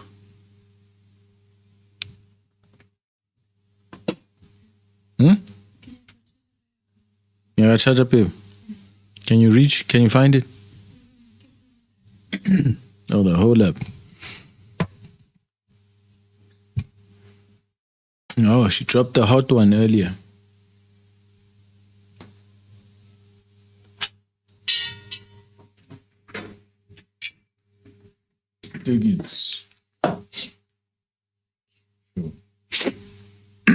Yeah, so I think we'll record. This will be our third video. This will be our third video of the day. Maybe do a fourth one. And then I drop them all by tonight. Then I'll be happy to repeat the same again tomorrow. So, where is the record button? Start the recording.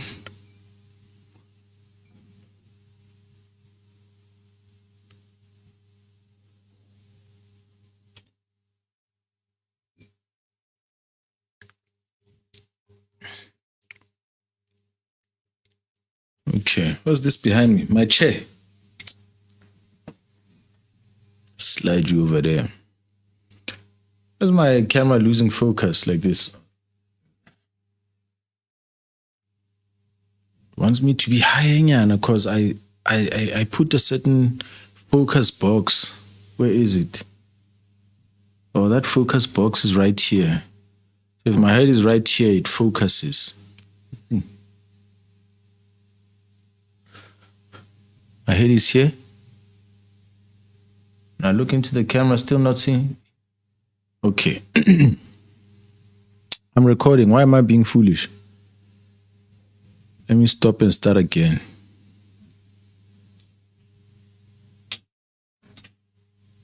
Definitely a blessing, Black Faith. Amazing. Amazing. Patriots versus traders. Are we starting to enter a period where it isn't Nhlanhla Mkhwanazi is going to unite us? We're going to be united, Lebo Katlego. We're all in agreement finally against crime and corrupt police. Is he going to do this video without kicking black people? Like Fikile Mbalula spoke in the press conference about Barking. The media and its integrity, that it's in a messed up state and people are acting all kinds of stupid, talking in stupid ways, in unpatriotic ways, in ways that do not contribute to any nation building whatsoever. And he was trying to call for some calm. Is that what the national dialogue also seeks to achieve? Bro, you're not gonna win. You're not gonna win. You are not gonna win. I don't believe that you're going to win. Like, the ANC is not prepared for the kind of propaganda that is coming. I don't think they are. Did I start recording? If I start recording, Pella, I shouldn't be talking. Okay. We're still pre-production. Still, let's get it fired up. Get it paused.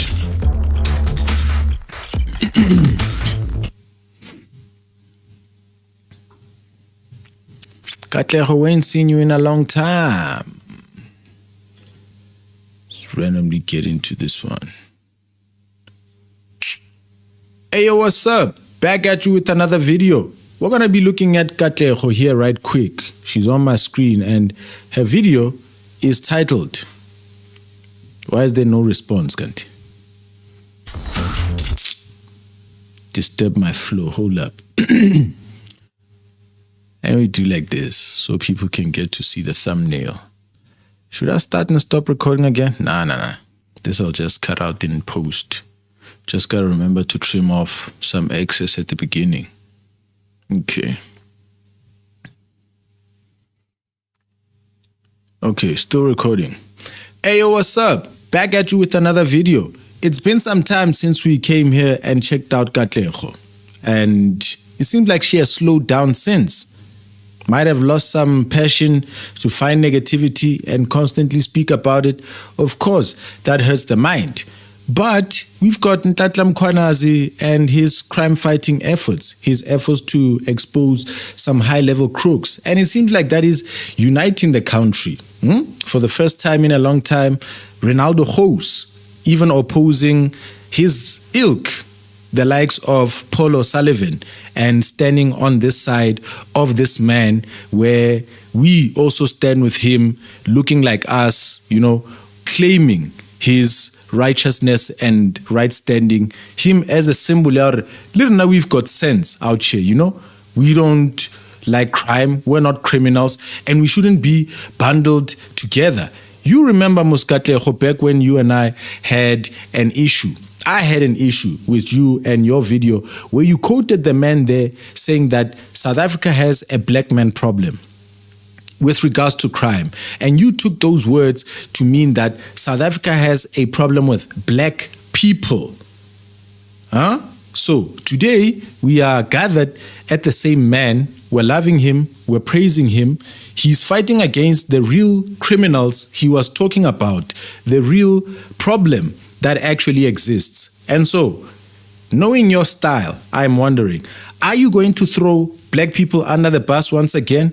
Or are you finally running out of that negative satanic energy? Plus, I saw you did a video recently called To the Christians. I wonder what that is about, because I don't believe that you're a God-fearing Christian having supported and promoted black people. No.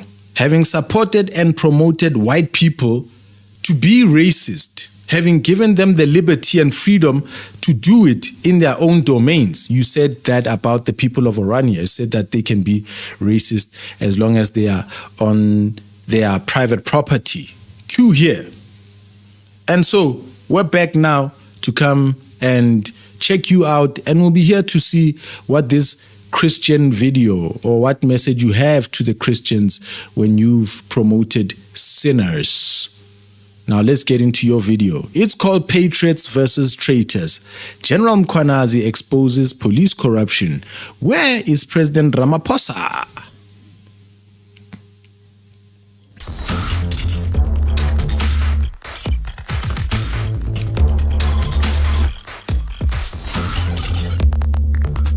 This is our country. Stand up for it. Speak up for it. So I will fight this fight until the end. Wherever the end is, we will fight. We're not going to stop. Provincial Commissioner Lieutenant General Nhlanhla Mkhwanazi has dropped a political bombshell, publicly accusing Police Minister Senzo Mchunu of corruption. But he didn't stop there. He also named Deputy National Commissioner Shadrack Sibiya and others as being part of a deeply rooted network of corruption within the nation of South Africa. This is not a small issue. This is not a meaningless event. This is a very big deal.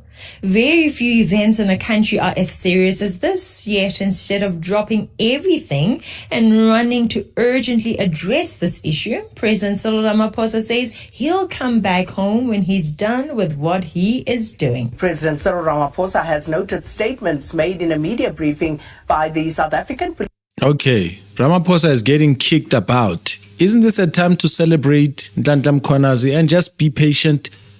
Or is it time to just grift for views? Try to be relevant in strange ways? Wangari, your old tricks still remain.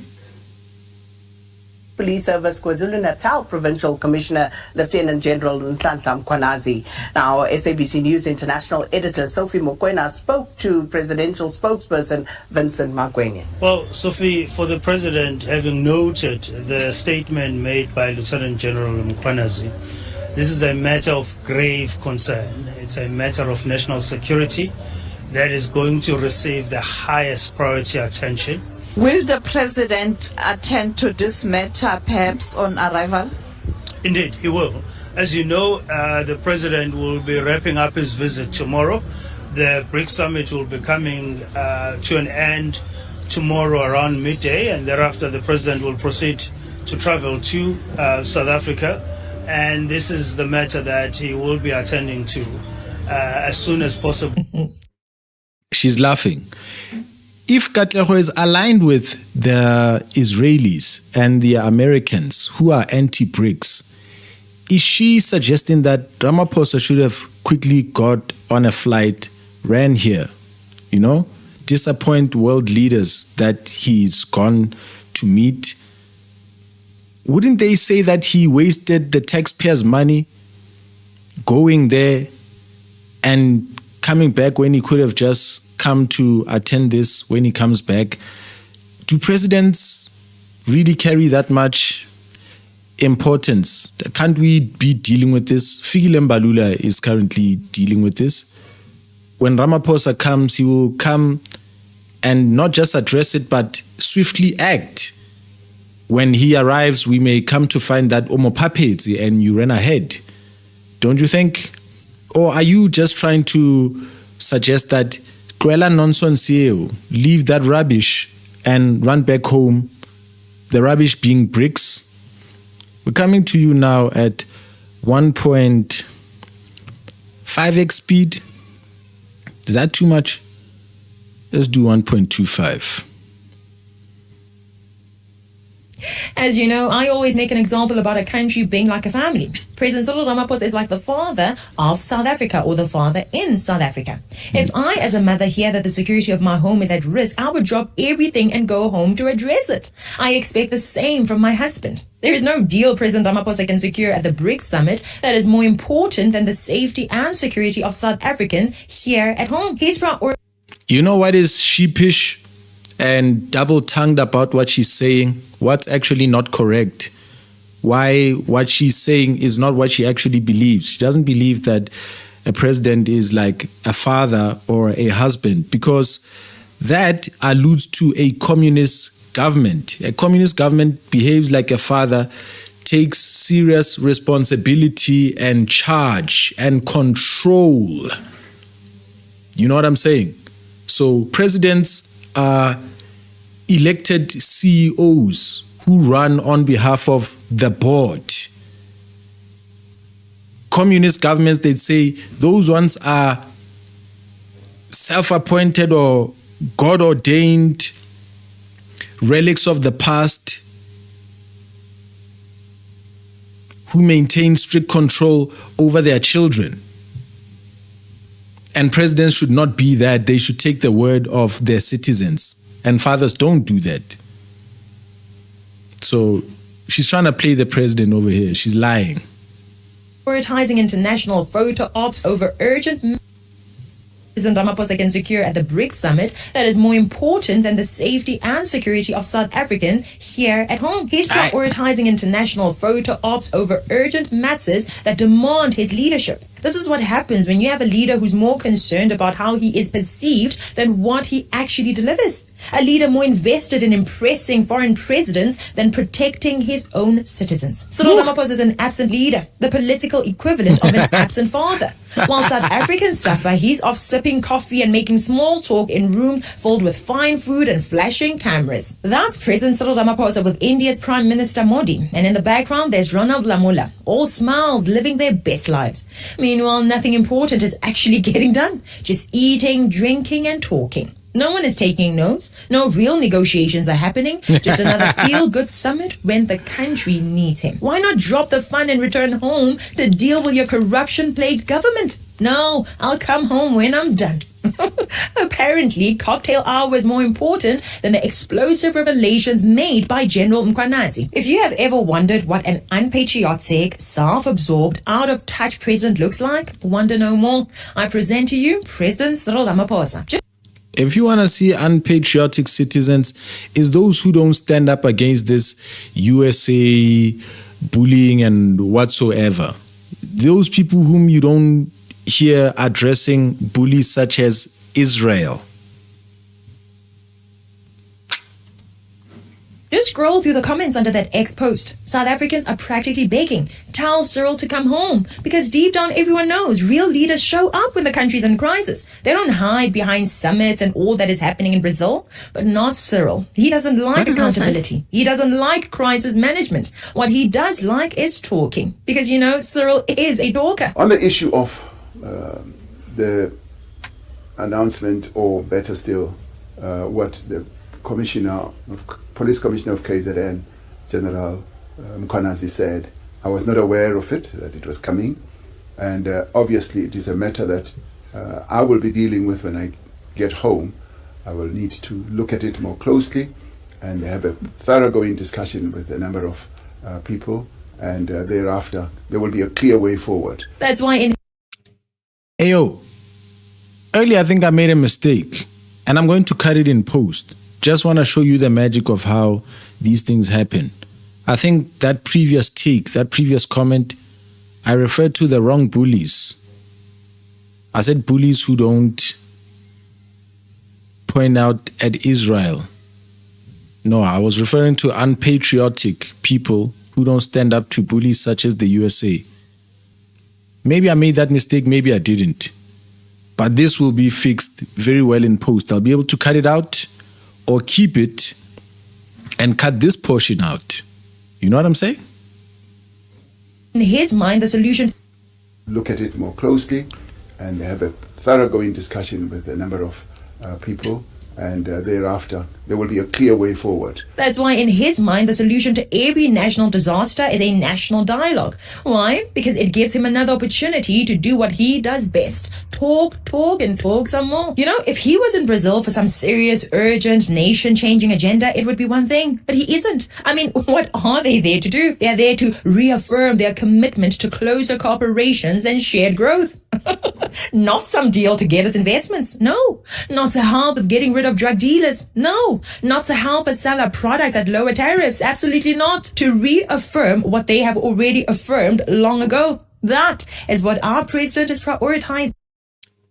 Not to campaign for products to be sold at lower tariffs to the United States. The bully, the homie of Israel.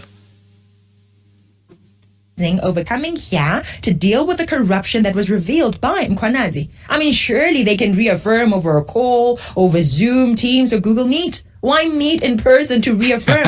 Why use our taxes to do this reaffirming? Paying for flights, hotels, and all other related costs. Why prioritize wasting our taxes on reaffirming instead of being here to deal with our issues of your nation? What a disappointment. Anyway, let's move to someone who is not a disappointment, but rather a source of pride. General Mkhwanazi himself. I say kudos to him. When we say let's love and save our country, this is what we are talking about. Expose the rot that is committed by those who hate our nation and are willing to destroy it. If exposing it through the ranks is proving futile, then break ranks and start talking to the media directly. Become a whistleblower if no one within is listening and taking necessary action. Do not be a coward, because the more cowards we have, the more criminals thrive. We have seen how our government is infected, a toxic mix of criminals and cowards. And the worst part is the cowards enable the criminals by staying silent. We have seen it over and over. Those brave enough to speak up against corruption are targeted. They are threatened. They are silenced. Some even end up in the mortuary. And once one voice is silenced, 10 more go quiet. That is a strategy. Intimidate a few and then control the rest. But here's the truth. They cannot silence all of us. Not 100, not 1,000, not 1 million, not 60 million South Africans. This is our country. Stand up for it. Speak. Eyo Katleho. In my comments there, they say that you and Ronaldo Gous have the same talking points. Are you an APEC influencer? What is your position on Israel? Have you ever been there? Do you like it? What reasons do you have to like Israel? Do you have any opposition to them whatsoever? Are you opposed to anything that they've ever done? I'd like to hear that off the radio, please. On the radio. Up for it. Silence only protects them, not you. If you know something, say something. Say it boldly, say it publicly, because speaking up is your real shield. Silence only gives them cover to strike. Did you see just how they were shaking in their boots just minutes after Mkhwanazi had his media briefing? Think about it. If, God forbid, anything happens to Lieutenant General Mkhwanazi, who will we look at? The ANC, Senzo Mchunu, Shadrack Sibiya, Bheki Cele, Brown, Vusimuzi, and every other compromised official that he named. The more public the truth, the harder it is for them to hide and execute their silencing. Sometimes we think that speaking up is dangerous, but in truth, it's how we protect ourselves. Silence doesn't save you, it buries you and the rest of our nation. We know the famous saying, right? For evil to triumph, it is only necessary for good men to do nothing. The more good men and women remain silent due to fear, cowardice, or What are you saying about Israel and people getting killed there? What does your husband say? Is he silent? Is he speaking on those things? I'd like to listen on the radio. Given indifference, the more evil men and women triumph. The higher the chances of our country becoming a gangster's paradise. Fellow citizens, we are halfway there already. We all know drug dealers on our streets. I know one on my street. Some neighborhood children came to report to me about drug dealers on their streets. Do you mean to tell me that our police, whose job it is to find these kinds of people, have no idea that there are drug dealers on our streets? A TV show called Sizoktola goes from province to province to capture drug dealers, and you mean to tell me that the police do not know about them? Really? Have you not felt that we might be changing ministers, but there has been no real change on the ground? Over the years, as long as it has been ANC, we know that different people have been occupying the police minister and commissioner positions, and yet you don't see any change on the ground. Minister after minister, commissioner after commissioner, but everything remains the same. Everyone knows that when there's new management, things change a bit. Even in the corporate world, we've noticed that if you get a new manager to lead you, they will bring a bit of their own energy, right? But not in government. No, everything has been staying the same over and over again. Guys, Mkhwanazi's accusations are not science fiction. We know for a fact that all citizens know very well that the police have become corrupt. No one wonders if the police are corrupt. We know they're corrupt. The question is, which ones are the corrupt ones? Out of everything that Mkhwanazi was reporting on, is there anything that is not true? He mentioned issues that can be easily measured. The provincial commissioner called the chief of staff, Mr. Nkabini. Why did this conversation, this commentary, need a stickman? Why did it need somebody small to beat up? Aren't the small people to beat up here the crooks and the corrupt officials, the minister, all of the people that he has mentioned? Why is this video not trampling on them, going into that subject matter? This smells like Colonel Chris Wyatt. This smells like Ronaldo. This smells like this coordinated, cheap dance routine, bro, that is really starting to get annoying. But they won't stop. You see? They won't stop. In the United States, in fact, they doubled down. The fight between the left and the right the propagandist over here and the propagandist over there, they all just double down.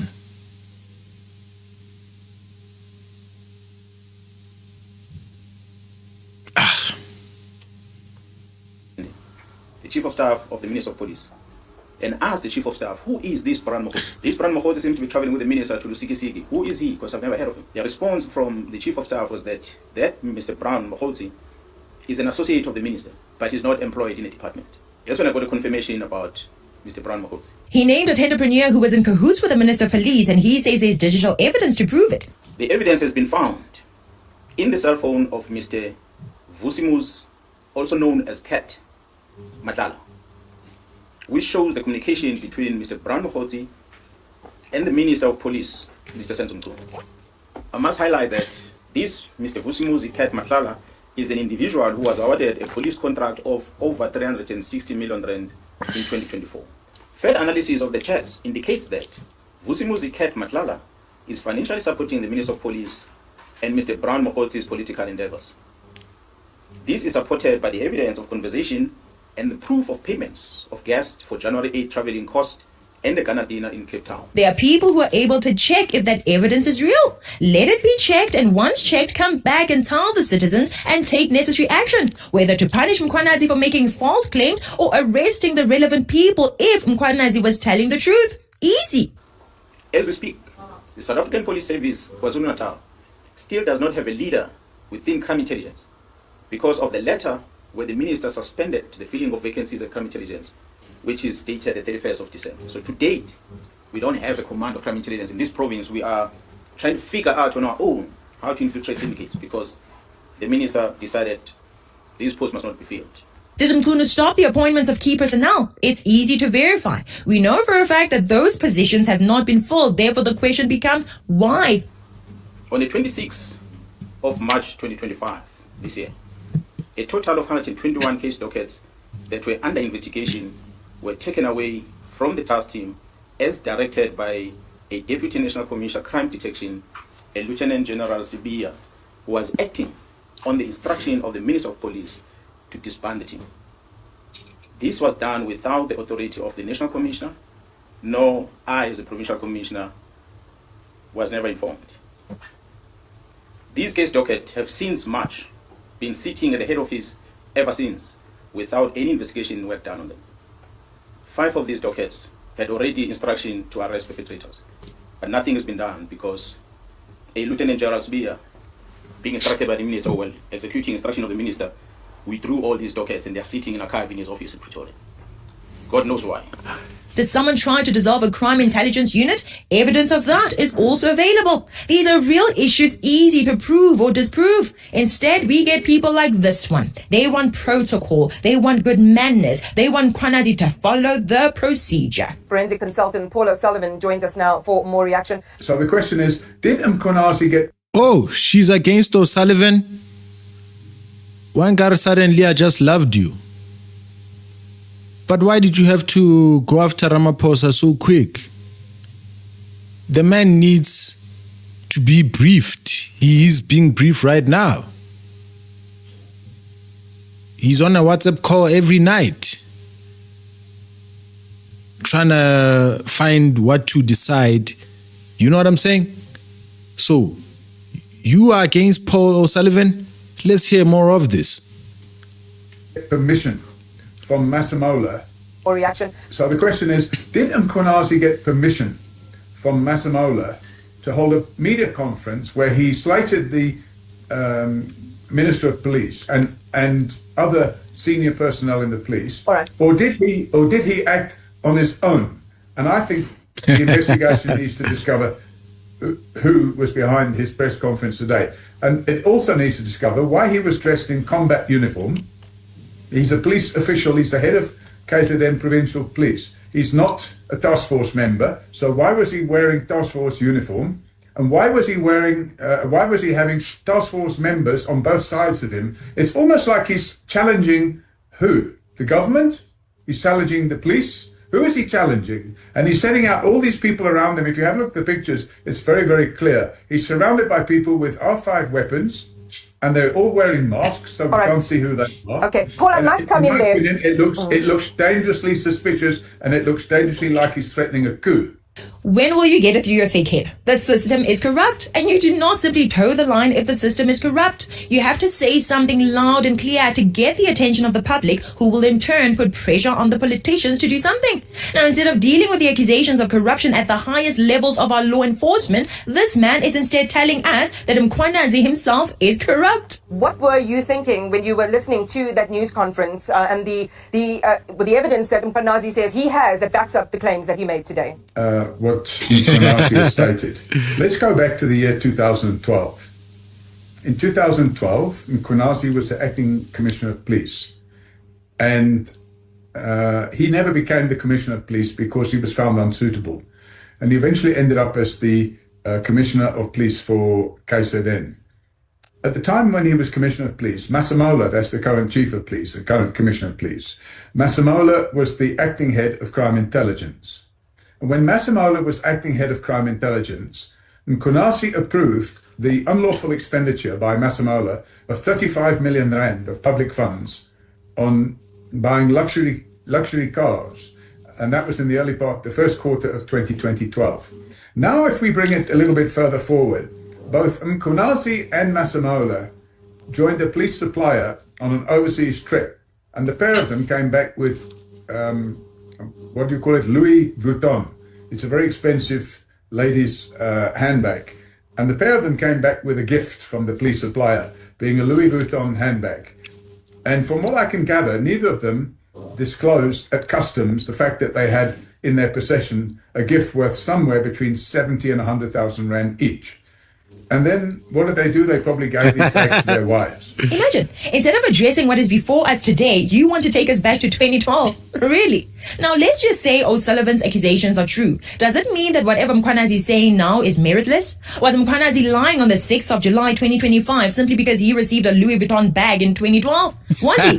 Where did you report the case regarding the Louis Vuitton bags? And what happened to that case? If Mkhwanazi is corrupt, we should also get rid of him. But the accusations he made against the police minister, the Deputy National Commissioner and others still remain. And the question is, are they true or are they false? If he's corrupt, we should also address his corruption and deal with him. But right now, we're dealing with the current matter at hand. Let's all look at the accusations from Mkhwanazi and address them. We cannot ignore this simply because someone did not follow the right processes, simply because he's wearing combat or special forces uniform. This man is talking absolute nonsense, I tell you. This is the same man who said Cyril Ramaphosa was being framed for the Phala Phala issue. But let's get back to the issue at hand here. What we do know is that Arthur Fraser, who you have laid criminal charges against, has exposed something that happened at Phala Phala, which is now threatening Cyril Ramaphosa's presidency. The Financial Times of London this morning was reporting on it. We have had a report into it by two judges and an attorney who say that he has to answer charges. Given the closeness that you have to this whole saga, how are you reading that part of it? Sure, he's not going to resign irresponsibly, but James Matlatsi told a radio station that Cyril had told him he would resign because of the whole Phala Phala mess. Yet that is, whether it's responsible or not, it's a possibility. This is a message I sent to somebody who is extremely close, and I know is extremely close to Cyril. And I sent this at 5 o'clock last night when I read this article on News 24. I said the following to him. I said, make sure Cyril knows he will plunge this country into chaos if he resigns. He did nothing wrong, and he must stay and captain the ship. Speaking up in defense of rotten people seems to be a thing that this man is fond of. Pathetic. And yet he keeps being invited to give his input as an expert. He claims some of Mkhwanazi's claims are false. Now, if we take it to the present day, we have Mkhwanazi, the Commissioner of Police for Natal, suddenly calling a press conference, and in that press conference he dishes the Minister of Police. And he makes a lot of allegations in that press conference. And although he only made those allegations at midday today, I've had an opportunity to go through them. And some of them, the ones that I have been able to go through and ascertain, I'm satisfied that they're false allegations, which means Mkhwanazi is on a mission of his own. Which ones? Well, let's hear it. I want to go back. You said that even though it's been a few short hours, you managed to go back and look at some of what Mkhwanazi presented to the public today, and you have established that some of those are false allegations. Just enumerate for us, Paul, which ones you say, even just with a quick investigation, do not stand up to scrutiny. Well, there's a number of them, and I don't think I want to go into them. And the reason why I don't want to go into them is because Mkhwanazi has acted unlawfully. He's put in the public domain details of criminal investigations which are still ongoing, and that's unheard of. I'd rather not say. Can you believe this guy, huh? Imagine protecting people who are in the wrong and finding fault in the brave patriots for not following protocol. So in case you're not aware, we are in a country where people have been getting deleted for trying to address issues in private, keeping things internal and so forth. This is not an internal matter. This is a matter we all should know about. This is a matter involving our security, our taxes, our safety. So internal for who? Don't keep it hidden simply because that's what protocol dictates.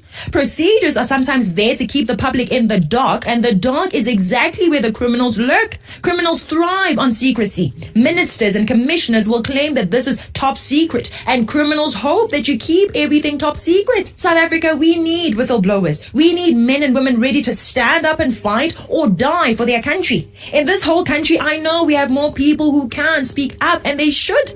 I, fortunately, am a citizen in this country. My families are spread across different provinces. So it is my duty and the fellow police officers to protect them. So I'm not going to surrender their freedom. I'm not going to surrender their safety to anyone. So I will fight this fight until the end. Wherever the end is, we will fight. We're not going to stop. We've got family members, brothers and sisters. We've got children. They deleted Babita Deokaran. Just a few weeks ago, an Ekurhuleni auditor, Mpumelelo, was also deleted. Deleted for what? Possibly for doing his job. When you go head on with these people, you must have some contingency plans. Have a plan B just in case they delete you. Give a relative a bunch of files that they can only open if something happens to you. Files that can be sent to Citizen Concerned, Daily Maverick, Morning Shot, 360 Experience, etc. Be ready for war, guys. What Mkhwanazi shared with South Africa must be... Daily Maverick. Isn't the Daily Maverick busy exposing Israel? How is she standing with them? What is Katleho's actual position in all of this? I mean, she has to state something about Israel, but is she pro-Israel? Did I get that? Did I assume that myself? If she's urging South Africans to bring news and tip-offs to her, 360 Experience, Thomas Mabaso, and Daily Maverick. What is the connection?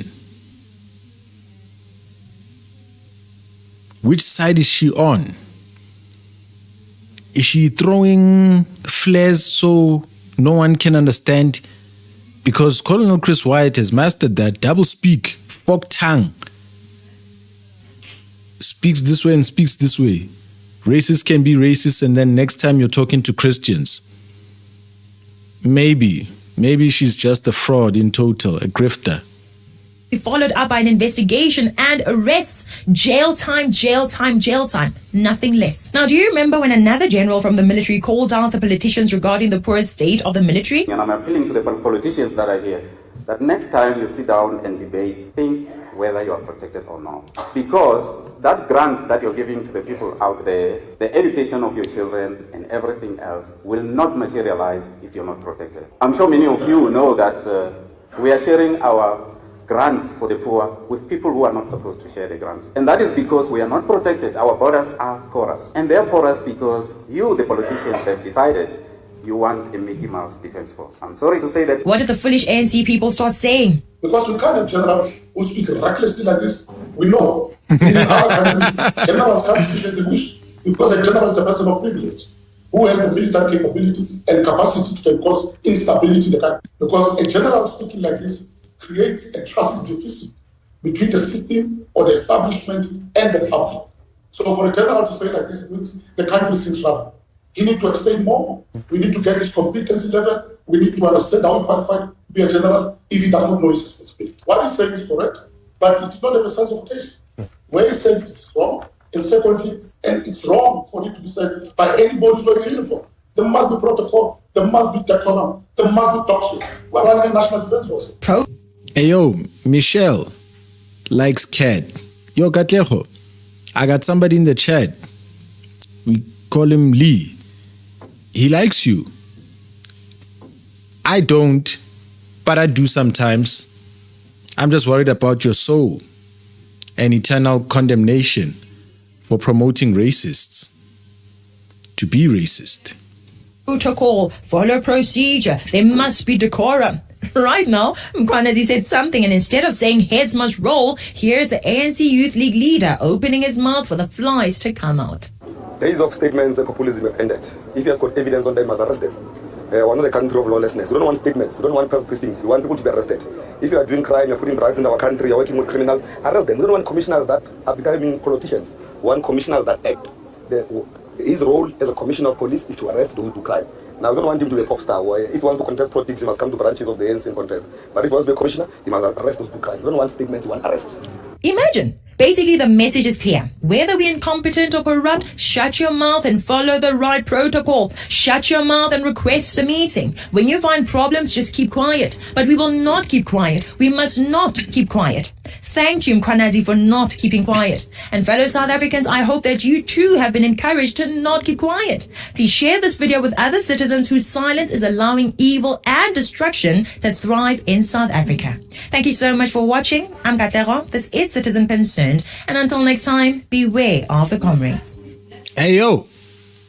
There's Katlego over there. We'll figure her out little by little, piece by piece. Uzovela.